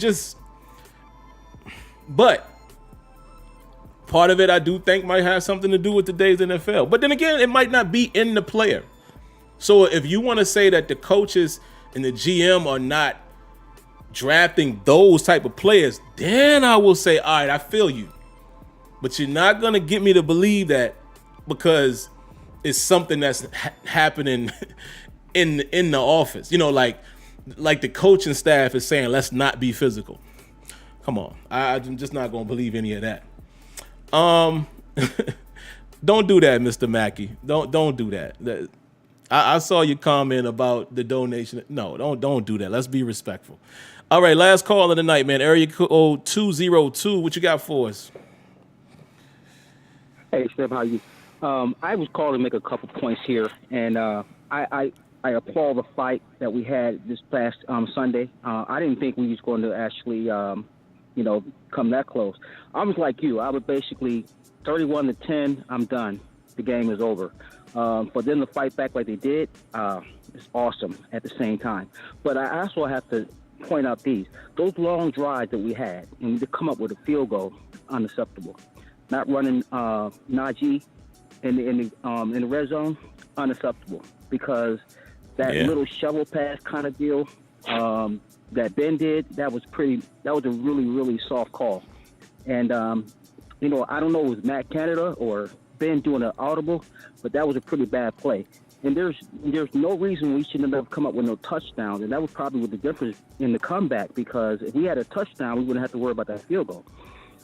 Easy said and done. I understand that, but LA scored at ease, because we know that our defense was not at full strength. But at the same time, we did fight and get back, and kudos to Cam. I mean, he held it up. Even though he was triple team, sometimes quadruple team at the same time, he still kept it up, I was looking for, Highsmith to be a little bit more active in that, because, of course, TJ wasn't there. But I know he's developing, he's getting better with the rest of the new people in there. But, for us to be at that kind of, shorthanded situation, we really came up with, it was a moral victory. We don't celebrate moral victories, but, I was not expecting them to win anyway. And I think I said this on the show that, basically Justin Herbert is top tier, and we were struggling against, people like the Detroit quarterback. I can't even remember his name at the time. But I'm glad for that fight, because, it shows that we do have some in us. Ben is limited, because our touchdown to Claypool could have been a touchdown if he didn't underthrow him. But he played good under the circumstance coming back. He didn't throw an interception, so we got to look at that. And then I'm going to take it away from my last point for the Tomlin haters. Okay, every loss is always a hate crime, okay? Yeah, a hate crime. Because, see, you got hate in your heart just because of what he is, okay? And I'm not going to be shy about it no more. If you look at other podcasts besides yours, Slim, there's a lot of hate for Tomlin. He shouldn't be where he is. But I'm gonna remind people this. Chuck Knowles lost in the 80s pretty bad, okay? He had Bubby Brister as a quarterback, pretty sorry. And among a lot. He did have a lot of sorry quarterbacks after Terry Bradshaw. I know that's before your time, Slim, but, he was dealing with a lot. Of course, he brought us for a Super Bowl, so of course you're not going to get that kind of criticism. But Cowher went to the Hall of Fame with 3 losing seasons. Keep that in mind. With 2 home losses in the championship games. Pissed me off. He had the nerve to lose to Dallas in the Super Bowl. And I'm sounding like Stephen A. Smith. The Dallas Cowboys fan base is the most initiation fan base in the freaking country. And to lose to Dallas, I still haven't got it over 26 years later, okay? So, and then when you have this situation with our defense, okay, Bama Boy Butler doesn't make a lot of adjustments, okay? I don't believe Tomlin has the power to either, cut ties with him like the Giants just did with their offensive coordinator. I don't think he has that power. Kevin Colby had, okay? For instance, when they was getting on Ben for being a bad leader, who came to his defense in the wrong way? He even called men boys. So Tomlin don't have a voice. So let your callers understand that. He doesn't have the power as a Bill Belichick until Kevin Goodbye retires or something like that. So it was set up like that when he got there.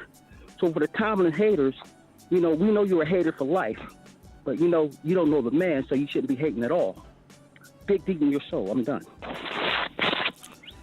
Man, great call. I appreciate everything that you said. And yeah, guys, again, I gotta remind y'all of this, man. We gotta keep these calls short. This show is running crazy long, man. But it's cool. I appreciate all the calls, but guys, we gotta get back on schedule. Because like I said, I shoot for the stars and I project and I speak things into existence. I'm projecting that this show will grow and we'll start getting way more people calling. And when that happens, I'm going to have to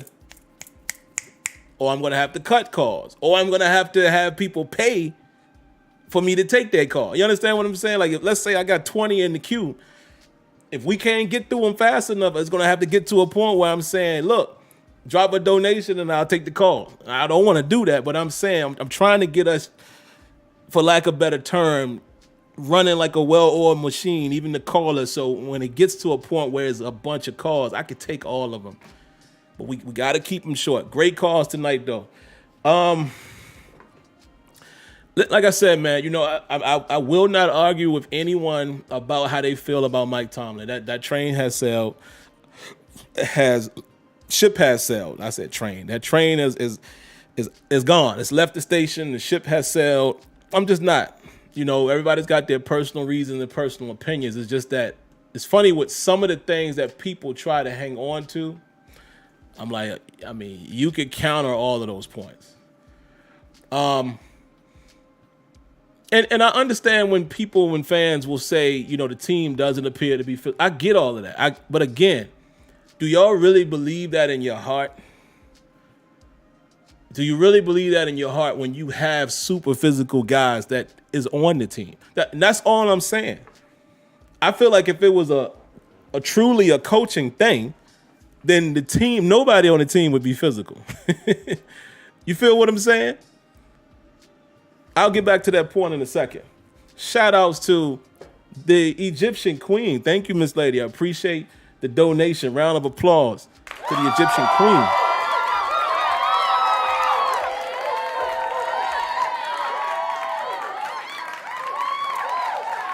I can see this is a great comment already from the lady. She says, Steelers are a above average team, but we have a lot of new and young players. It'll take probably another 1 to 2 years from now before we are true contenders. Lessons are being learned as we speak. Outstanding. You know why this is a great comment? This is the truth. This is the truth that a lot of us are not willing to accept. And I have been saying this, right? The Steelers have been on the decline. Our quarterback is aging out of the division. Our team is starting to get younger and not as experienced. It's going to take us time to get back in the swing. But even with that, we still are fighting, but it just might not be enough. We tried to reconstruct the offensive line. Kenyon has told you live on this show that that's going to take a few years. Remember what Dallas did? It just is what it is. And we about to see the same thing happen at cornerback, which I think James Pierre, I want to keep him around. We about to see the same thing happen next year because Joe Hayden probably won't be there. Terrell Edmonds probably won't be there. However y'all feel about him or not, we might have a brand new strong safety next year. So it's going to continue like this for a while. It's just the truth. But it hurts Steelers fans because we're used to being in the conversation. We're used to winning. But I'm telling you, we've been on the decline for a minute here. We just have had enough talent and enough veterans around the team to help us. You know, to get some of these wins like last year, we jump out to 11-0. But y'all knew we weren't that good a team. I was telling y'all since week 4. And that is on record. You can go back and watch those post-game shows and Terrible Towel Tuesdays. I was saying weekly, we ain't no 5-0 team. We ain't no 6-0 team. We ain't no 7-0 team. We ain't no 8-0 team. You know what? At 11-0, man, I got a feeling Washington might beat us next week. I was consistent in that because it was the reality. It wasn't the black and gold blinders. It's the reality. Again, Could the Steelers, if the offense can play like they played Sunday, hold up now, things change. I don't know if they can do that because we haven't consistently played good offense and defense. But think about it, Steelers went into the fourth quarter with 10 points. If we can move the ball like that, I think with our starters, our defense is good enough to make some plays, and we can play with everybody. I think we can play with every team that's left on our schedule.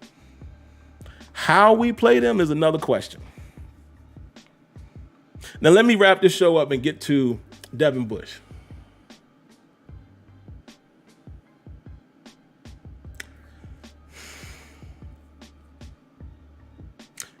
It hurts me to say this. I've been acknowledging all season that Devin Bush is coming off of an injury. It's made him tentative. Perhaps it's made him unsure of himself. I'm not throwing Devin. I'm not throwing Devin Bush out with the bathwater. I am not. Just me. I'm not. You might ask me, why do I feel that way? Y'all remember how we felt about Devin Bush in his rookie year? You remember how we felt about Devin Bush before he got hurt last season?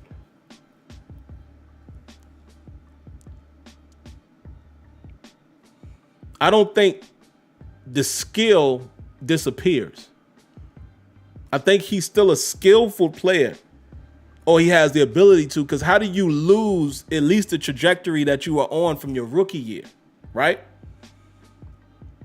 I really do think it has something to do with the injury. I think it's the injury. Maybe he isn't as capable as he once was currently. I do believe that. Not only may he be compromised physically, but I think mentally. It's a mental thing. Let me tell y'all something, and I wish I had the picture here to show y'all, because I would show you the gruesome picture, right? And I might have even showed you guys the Band-Aid when it happened. But quick story.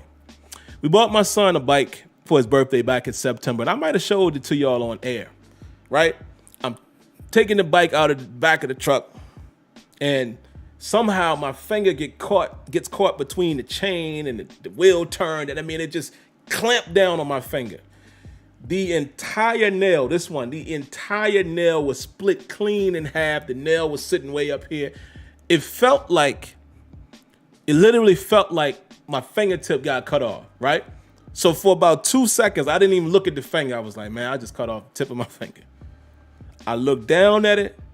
Okay. I just severely busted open the nail. It's bleeding everywhere and all of this, right? For the rest of that week, I was very hesitant to reach stuff because I'm like, ooh, I don't want to hit my finger again, bang it on something. So I was hesitant, rightfully so. Then even as it started to heal, it's still soft, I still wasn't just grabbing that stuff like I normally do, like, oh, let me be, right? Because in my mind, I'm like, maybe it's still sore, but it wasn't. It was just mentally, you remember, oh, I just injured my finger. It's the same thing. Can you imagine having an ACL tear and you're a little hesitant? So that's why I said I think the guy, and that's a finger. I'm just trying to give y'all a light example. It's mental, I think. Part of it is mental. But here's the thing that we have to ask. Is Devin Bush hurting the team right now? I say yes. You guys that are going to see the All 22, you guys who have subscribed, not subscribed, but have also become members of the channel, extended family members, you're going to see it. We're going to watch the All 22. There are moments, guys, it's the same thing I was saying last week. Devin Bush does not attack. He doesn't shoot the gap. He's guessing too much. He's hesitant in both physical and mental. He's thinking. Like the 2 plays where Eckler beat him, is like he's not engaged, man. He's just allowing it to come right at him, and it looks slow. And again, let's give Eckler some credit. That's still a tough cover. You know, a running back on a linebacker is a tough cover. Let's not get that twisted. The same reason why we try to get Najee matched up on a linebacker. So we can't forget that either. Give Eckler some credit, but it's the way he's attempting to play it, how he's playing it, how slow he's looking at times. I think it's an accumulation of the injury and his mentals, but I think it is hurting the team. And you might have to start going another way. You might have to either let Spillane play more, or can you get a spark from a guy that's, you know, eager to play? Like, could you get a Buddy Johnson some rotation? I don't know. A UG3? I don't know. I'm just guessing. I'm just throwing stuff at the wall to see if it sticks. Can you do some of this stuff? Because right now I think Devin Bush is a detriment to the defense. I really do. Because there's plays that I saw, man, watching the game over. He's not even following the puller. It's like he's not even going to where the action is probably going to be. He's not meeting it. He's either trying to backdoor it, or he just stands and waits for the guard to get on him. You can't play middle linebacker like that, man. Dog, you taught that in middle school. Shoot the gap. And Schobert ain't doing a great of a job of it either. Schobert often seems to be shooting the wrong way. Matter of fact, let me show y'all what I'm talking about. I forgot I had this screenshot. Look at this one. I want you guys to pay attention to Devin Bush is, if you're counting from right to left, I think there's 1, 2, he's the third guy, right? I don't know how well you guys can see this, so hold on. Let me blow this up a little bit. Give me a second. Here we go. Y'all don't need to see my ugly mug. You see Devin Bush there, right? There's Schobert. Schobert is number 93, of course. Trey Norwood. Devin Bush. Y'all can't see this clearly, but Devin Bush is looking only at the blocker. You see that charger that's on his right shoulder? That's Eckler. Devin Bush's head is still looking at the blocker. He's not even looking and following the ball to disengage. This, my friends, is a problem. I wish y'all could see this even closer, but this was the best screenshot I could grab. But again, extended family members, y'all gonna see this in real time. He hasn't even turned his head to that's Eckler right there. Y'all let me know, are y'all able to see my cursor? Is my cursor showing? Let me know if y'all are able to see that, because if not, let me see, maybe I could do something to get it to show. Let's see, apply, use image, no. Are you guys able to see my cursor? Do y'all see the cursor? Let me know. But, because if y'all can't see it, then me trying to illustrate this, pointing and clicking is not going to help you guys visually. But I could say what I could kind of, y'all can't see it. Okay. But anyway, you see Schobert, number 93. You see 21. That's Norwood. To his right is Devin Bush. It looks like Devin Bush has two blockers in front of him. He doesn't. The guy on Devin Bush's right side, that is Eckler. What are you doing? What are you doing, sir? This is what I'm saying. So this is the stuff I'm talking about. He's just not doing what he needs to do, guys. He's just not. He showed it, Mr. Mackey. That's exactly what he's doing. That's that Madden stuff right there. Because people that know the critiques that I give to EA, they just be engaged like this. Ball carrier right here, and they just like this. Patty cake, oh, the ball's gone. And again, I'm a simulation guy. So for you guys that know me from that side of things, I'm always trying to tell EA, that ain't real, that ain't real, that ain't real. And one thing with the trenches and defenders, I'm like, they need to be eye tracking always. How else do you know where to disengage from if you're not watching the ball? Devin Bush definitely looked like he's in Madden right there. Eckler is right here, but he's looking at. He ain't even doing this. But it's more than that, guys. It's more than that. He's not shooting the gaps, man. Like he's just catching them. Listen, you ain't got to listen to me that's never played in the NFL. Go listen to what Arthur Moat said about him last week. Shout outs to Arthur Moat and Deke on their show. Go listen to what Arthur Moat said. And Arthur Moat broke down what should be happening. And I'm sure he's probably going to do the same thing for this game. If not already, I'll go check and see if they've already done it. But yeah, man. It's tough, man. Like I said, I haven't thrown the boy in the trash because I think right now he's dealing with physical and mental. Maybe he comes back next season. And I don't know, man. I don't know if he gets any better this season. I've seen a couple times in some of these games he's made a play here and there. But basic run fields and stuff like that, gap fields, it's not happening. And I personally think Devin Bush is hurting the team more than he's helping the team right now. So my honest opinion, we might need to look a different direction. We might need to start looking a different direction, at least for the rest of these games, man. Because like Tomlin said, this is an important one. Listen, I'm going to tell you right now. I'll tell y'all on the pregame show, but I'm going to just put it out there. I don't feel good about this Cincinnati game, given the fact what they already did to us.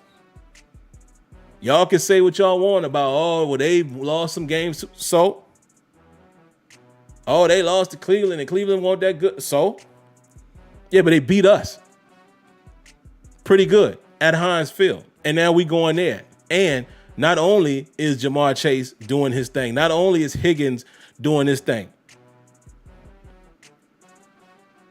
Joe Mixon. What have the Steelers not been able to do recently? Even in this game, Sunday, we still allowing some runs to pop off here and there. Just saying, man. I'm just saying.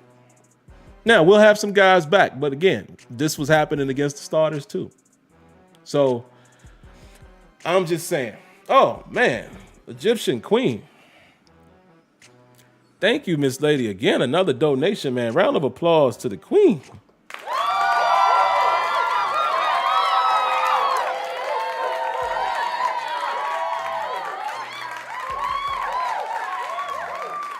And I'm going to read your comment really quick, but I want to read something, Egyptian Queen, before I forget, because Mr. Winningham said it, and also I see my man here, Lydell Dorsey, is saying Arthur Moats and Deke, great podcast, collab. He says question, and then also Mr. Winningham said something to the effect of, maybe having Alex on. Listen, I'm open to any of that, but it's not my call. I mean, Arthur Moats is Arthur Moats. I don't know. Is he gonna would he do a podcast with little old me? I don't know. Would Alex do? I mean, again, and respectfully, Alex and and Dave, they do their own podcast. So I could understand if he's unable to do that. You know what I mean? And I'm not saying he couldn't, but I'm saying they do their own podcast 3 days a week. So that one would love to have him here, but whatever. But it's not up to me. Like I said, these guys are way bigger than me. Y'all make that happen. The fans do that. You know what I'm saying? So I would welcome any of that. It would be an honor. And learn a couple things while you're at it. I would love to have a real conversation with a football guy like Arthur Moats. Because listen, I didn't play in the NFL. I will humble myself. The Egyptian Queen, she says, I'm also hurts about Bush. He's just not the same. He plays scared to get hurt again. So he backs off. I believe it's more mental than physical. He also seems to lack the motivation and skills he had. That's what I'm saying, man. Lady, that's what I'm saying. It just, you can see it. Sometimes you can just see it. You know what I mean?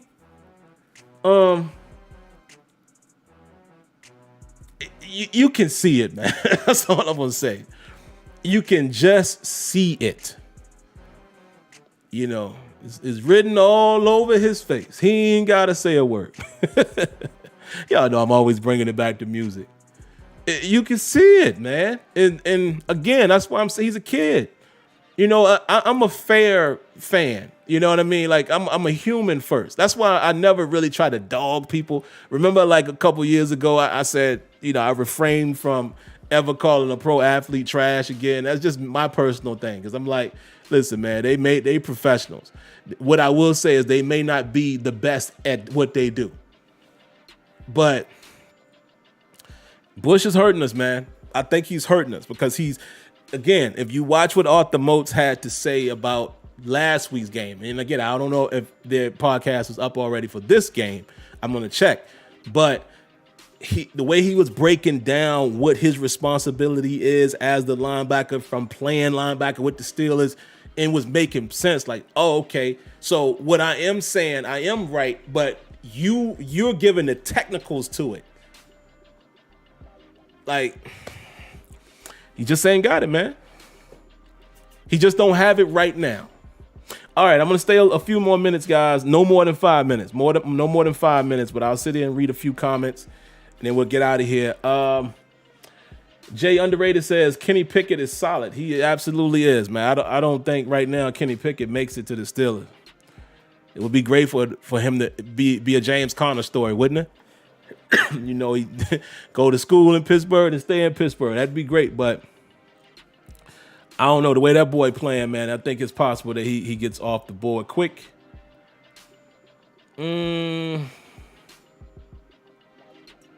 Eric Rivera says, remember when people keep criticizing Edmonds being a bust and us letting him go, and this past year and this one he's been playing way better, especially when they blitz him. So we better give Bush time. I'm with you, Eric. Listen, man, the magic year a lot of times for the Steelers is the third year.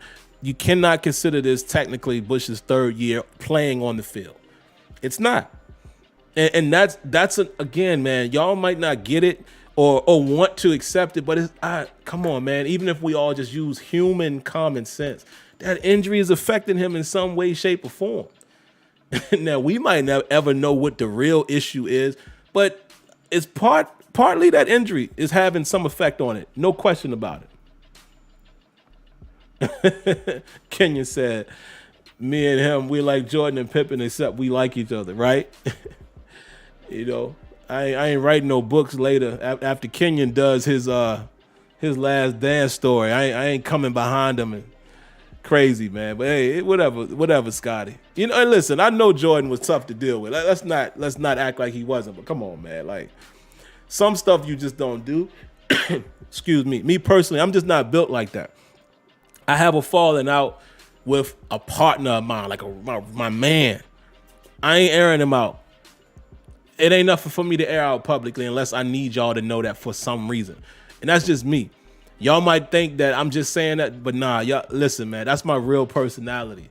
If I was a celebrity, when I was doing my music thing, and let's say we would have blew all the way up, but let's say I blow up here on YouTube, I'm still gonna be me. I have certain principles, and it's a certain cloth that I'm cut from that don't allow me to do sucker stuff. And that's sucker stuff. I still respect Pippen as a player, but that's sucker stuff. Because even if you feel the way you feel about Jordan, I don't think Jordan dogged him. Jordan said a couple things about, he didn't like his, but Pippen can respond the same way, respectfully, is what I'm saying. You can disagree with Jordan respectfully. You ain't got to do the sucker stuff. Like the shots and the backstab like that. I ain't cut from that. I ain't cut from that type of cloth, man. I'm just different. I'm real different from, and I'm not speaking on myself. I'm just saying I come from a different creed, man. Debbie says, Sim, you brought up one of my favorites, the Rude Boys. Just a smile for Melt's better than any word ever. Yeah, Debbie. I dug in the crates for that one. Marlon Nicholson says, Steelers not getting Aaron Rodgers. He's locked in Green Bay despite all the media nonsense. Yeah, man, come on. Y'all need to just, when it comes to stuff like that, more so than saying it's going to happen, let's just wait and see. Like, it ain't even no need to speculate stuff like that. I see 202 is still on the Blog Talk. I'm about to close Blog Talk now. I'm going to stay on for maybe another minute or two as far as the chat. But I just want to shut that down really quick so you don't have to hear the annoying Thank you for using Blog Talk. Cut that on off. A couple more, guys, and then I'm going to head out. Anthony Freeman says, what's your take on Ben and Mason not communicating with one another? I don't like that from Ben Roethlisberger's standpoint. If this is true, I don't know how true it is or isn't.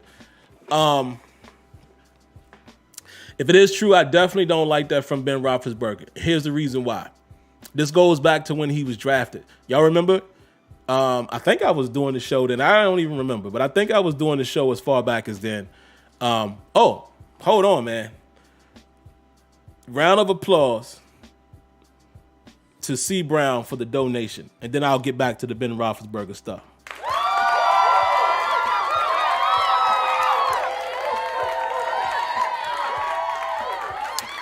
Appreciate the donation, man. You guys are way too kind, man. And I really, really, really appreciate you all, man. He says, good show, Sim. I'm quiet tonight, but I'll be back talking smack in the chat next game. Keep up the great work. The show will continue to grow. Peace. Thank you very much, man, for the kind words and putting that in the air. I hope it does, man, because, hey, I ain't going to lie to y'all. I'll keep it a buck. Sure, I want to grow and get bigger. Why not? You know what I mean? But I didn't like how Ben responded to Mason Rudolph being drafted. Y'all remember that whole... I didn't like that. Because, again, you know how this game worked. When you were drafted, do you think, Tommy Maddox or any of them other dudes was happy about that? In hindsight, you just got to play your role. If you balling at that time, a few years back when he gets drafted, it shouldn't matter. It shouldn't matter. You know they ain't replacing you. We drafted plenty of quarterbacks. a couple quarterbacks in Ben Roethlisberger's tenure. I didn't like that one. I understand what Ben was kind of saying. We could have used that pick for another player. That's fair. But why react the way you reacted in public? I didn't like that. And if he's not communicating with Mason Rudolph right now, knowing that he pretty much has said this is probably his last season, that's whack. That's corny. Listen, I still love Ben Roethlisberger, but dog, if you real, you can tell people you love. You can tell your best friend when they wrong. That's wrong, Ben. That's that sucker stuff.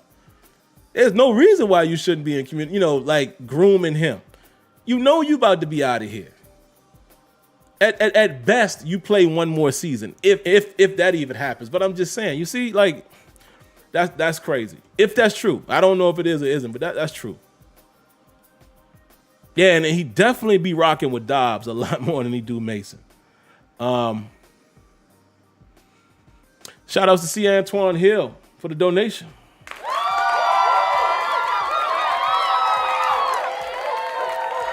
He says, I agree, Sim, but Mason did come in bragging. Okay, even if he did, it's still not a reason for Ben not to be the bigger man and the veteran and establish a rapport with these guys that are clearly under you. That's all I'm saying. If you're a leader, you pull them to the side and be like, look, man, humble yourself a little bit. You understand what I'm saying? If you a leader, you humble him. You don't just chastise. So, just my thoughts. Dr. Trey 88 said, that's Brett Favre and Aaron Rodgers all over again. Yeah. Yeah, that sucks. And you saw Aaron Rodgers. You saw how he acted when Love was drafted. I just think it's sucker stuff, man. When you have to acknowledge when you're approaching the latter part of your career, and you got to understand the organization has to get themselves prepared. I'm just saying, man. Come on. Don't be like that, Ben. All right, two more. The Egyptian Queen says, thank you for having me. I enjoyed the show as a diehard Steelers fan since a teenage girl around 12 during the Lynn Swan years. I was teased as a young girl knowing football. Yeah, man, it's nothing to be teased about. And listen, Egyptian Queen, I really appreciate you coming through. I hope you consider subscribing. I hope you consider watching every week. I give all praises to the female listeners. I really respect you ladies. Because, again, it's just like what you're saying here. That's been the stigma. Our females don't know nothing. And every single one of the ladies that come through here know what they really know football. And I have a special show for just the ladies where I'm kind of the moderator. And I want more of y'all to participate in that. Debbie, and Sade and Odessa, Destiny, Lanisha. They are the vets. They typically are on that show, but we welcome a few more ladies with open arms, man, and let y'all get y'all's off. Because a lot of times, people just don't give ladies that opportunity for whatever strange reason. Ain't it strange that men do that as much as we love women? That's kind of odd, right? Excuse me. All right, last one. Who we got?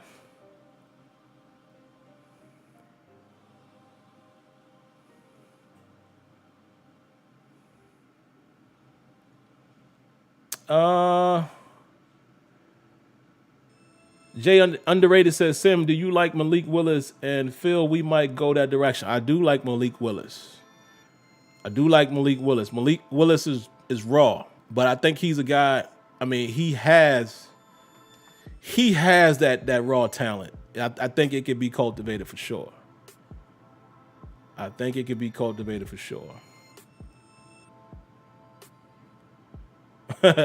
Walter Worthy said he clicks the notification bell but don't get notified. Yeah, that's YouTube for you, man. They be bugging. Oh, I did want to speak on this.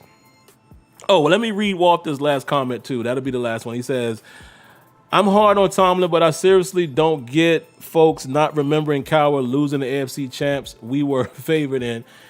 And that's the thing, Walt. If you don't mind me calling you Walt, I'm weird like that. I be giving nicknames to everybody just by default.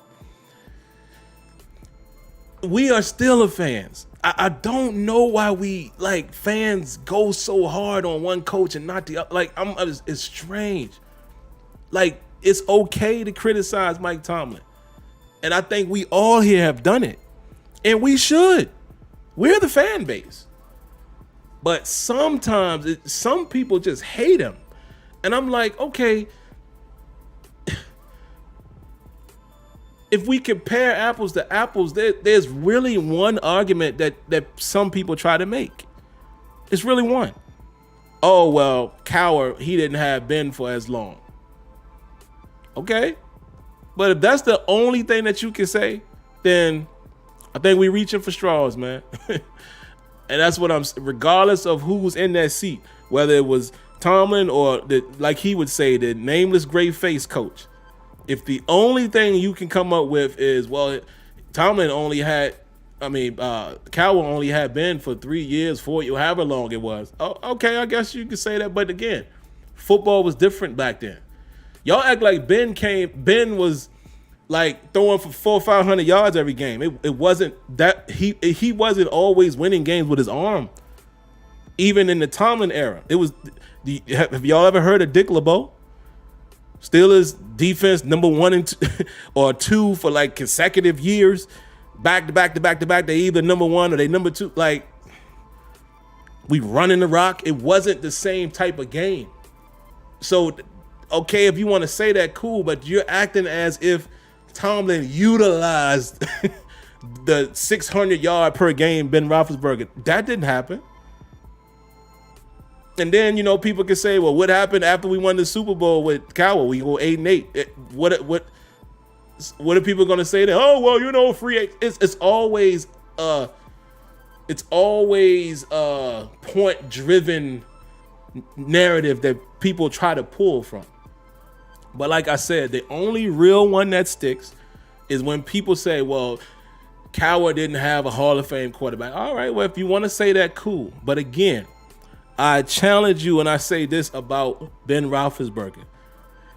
During the Tomlin era, Ben Roethlisberger has, for the most part, not been the guy that in that time, not later Ben. I'm not talking about Killer B Ben. I'm talking about before the when Bettis era and all of that, and when we won the Super Bowls, we were primarily a run-heavy team. We were. So what are y'all talking about? So I don't know. But again, I don't care. I don't care how you feel about the coaches. It's up to y'all. I'm just trying to put some perspective here. That's all. All right, man. Last one. Dominic says, Tomlin doesn't seem to be getting burned out. He said, doesn't seem to be getting burned out, though 15 years still going where Cowher was burnt out. Yeah. I don't know. Like I said, man, I just leave that out there. Like I'm not gonna debate folks anymore. I'll speak on it in general, but I'm not gonna try to change nobody's mind. That's up to you. All I ask is that, you know, when you try to drill that point home, give us some real facts when you compare the two. And like I said, the only one that I could kind of see what people are saying is when they say Coward didn't have Ben for this amount of time. That's a fair assessment. But then when you start breaking down things, what happened after the Super Bowl win and what type of team the Steelers were, you know, for those years with LeBeau and all, like when you start breaking it down, it's still not like Ben Roethlisberger. It was Patrick Mahomes. You see what I'm saying? So I don't know, man. But all right, I'm out of here, man. I gave y'all a super long show tonight. I got to shut this down. I hope you guys enjoy your holiday.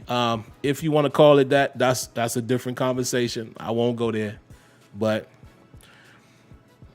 enjoy turkey. That's all I'm going to say. I ain't going to say nothing about you enjoying the holiday, because I could go there if I wanted to. But enjoy your time off. How about that? Enjoy your family and your time off and a good meal. That's what I want you to enjoy. Outside of that, I hope everyone has a great night. Hope you enjoy football on Thursday, and I will see you guys for the pregame show. Y'all know I never can give you a day, but it will come more than likely Saturday, maybe Friday, but just be on the lookout for that. If you haven't already, make sure you subscribe, man. Why don't you come on and be a part of the home team? I would love to have you. If you are subscribed, cut on your notifications, hit that bell so you know when videos are streaming, or if, like Walter says, sometimes it don't let you know, but a lot of times it will, hopefully. And last but not least, man, if you like the video, show that to me. Don't just say it. Show me with a thumbs up. All right? But until next time, man, y'all be safe. God bless. Good night. And like always, thank you for tuning in to Terrible Towel Tuesday. Peace.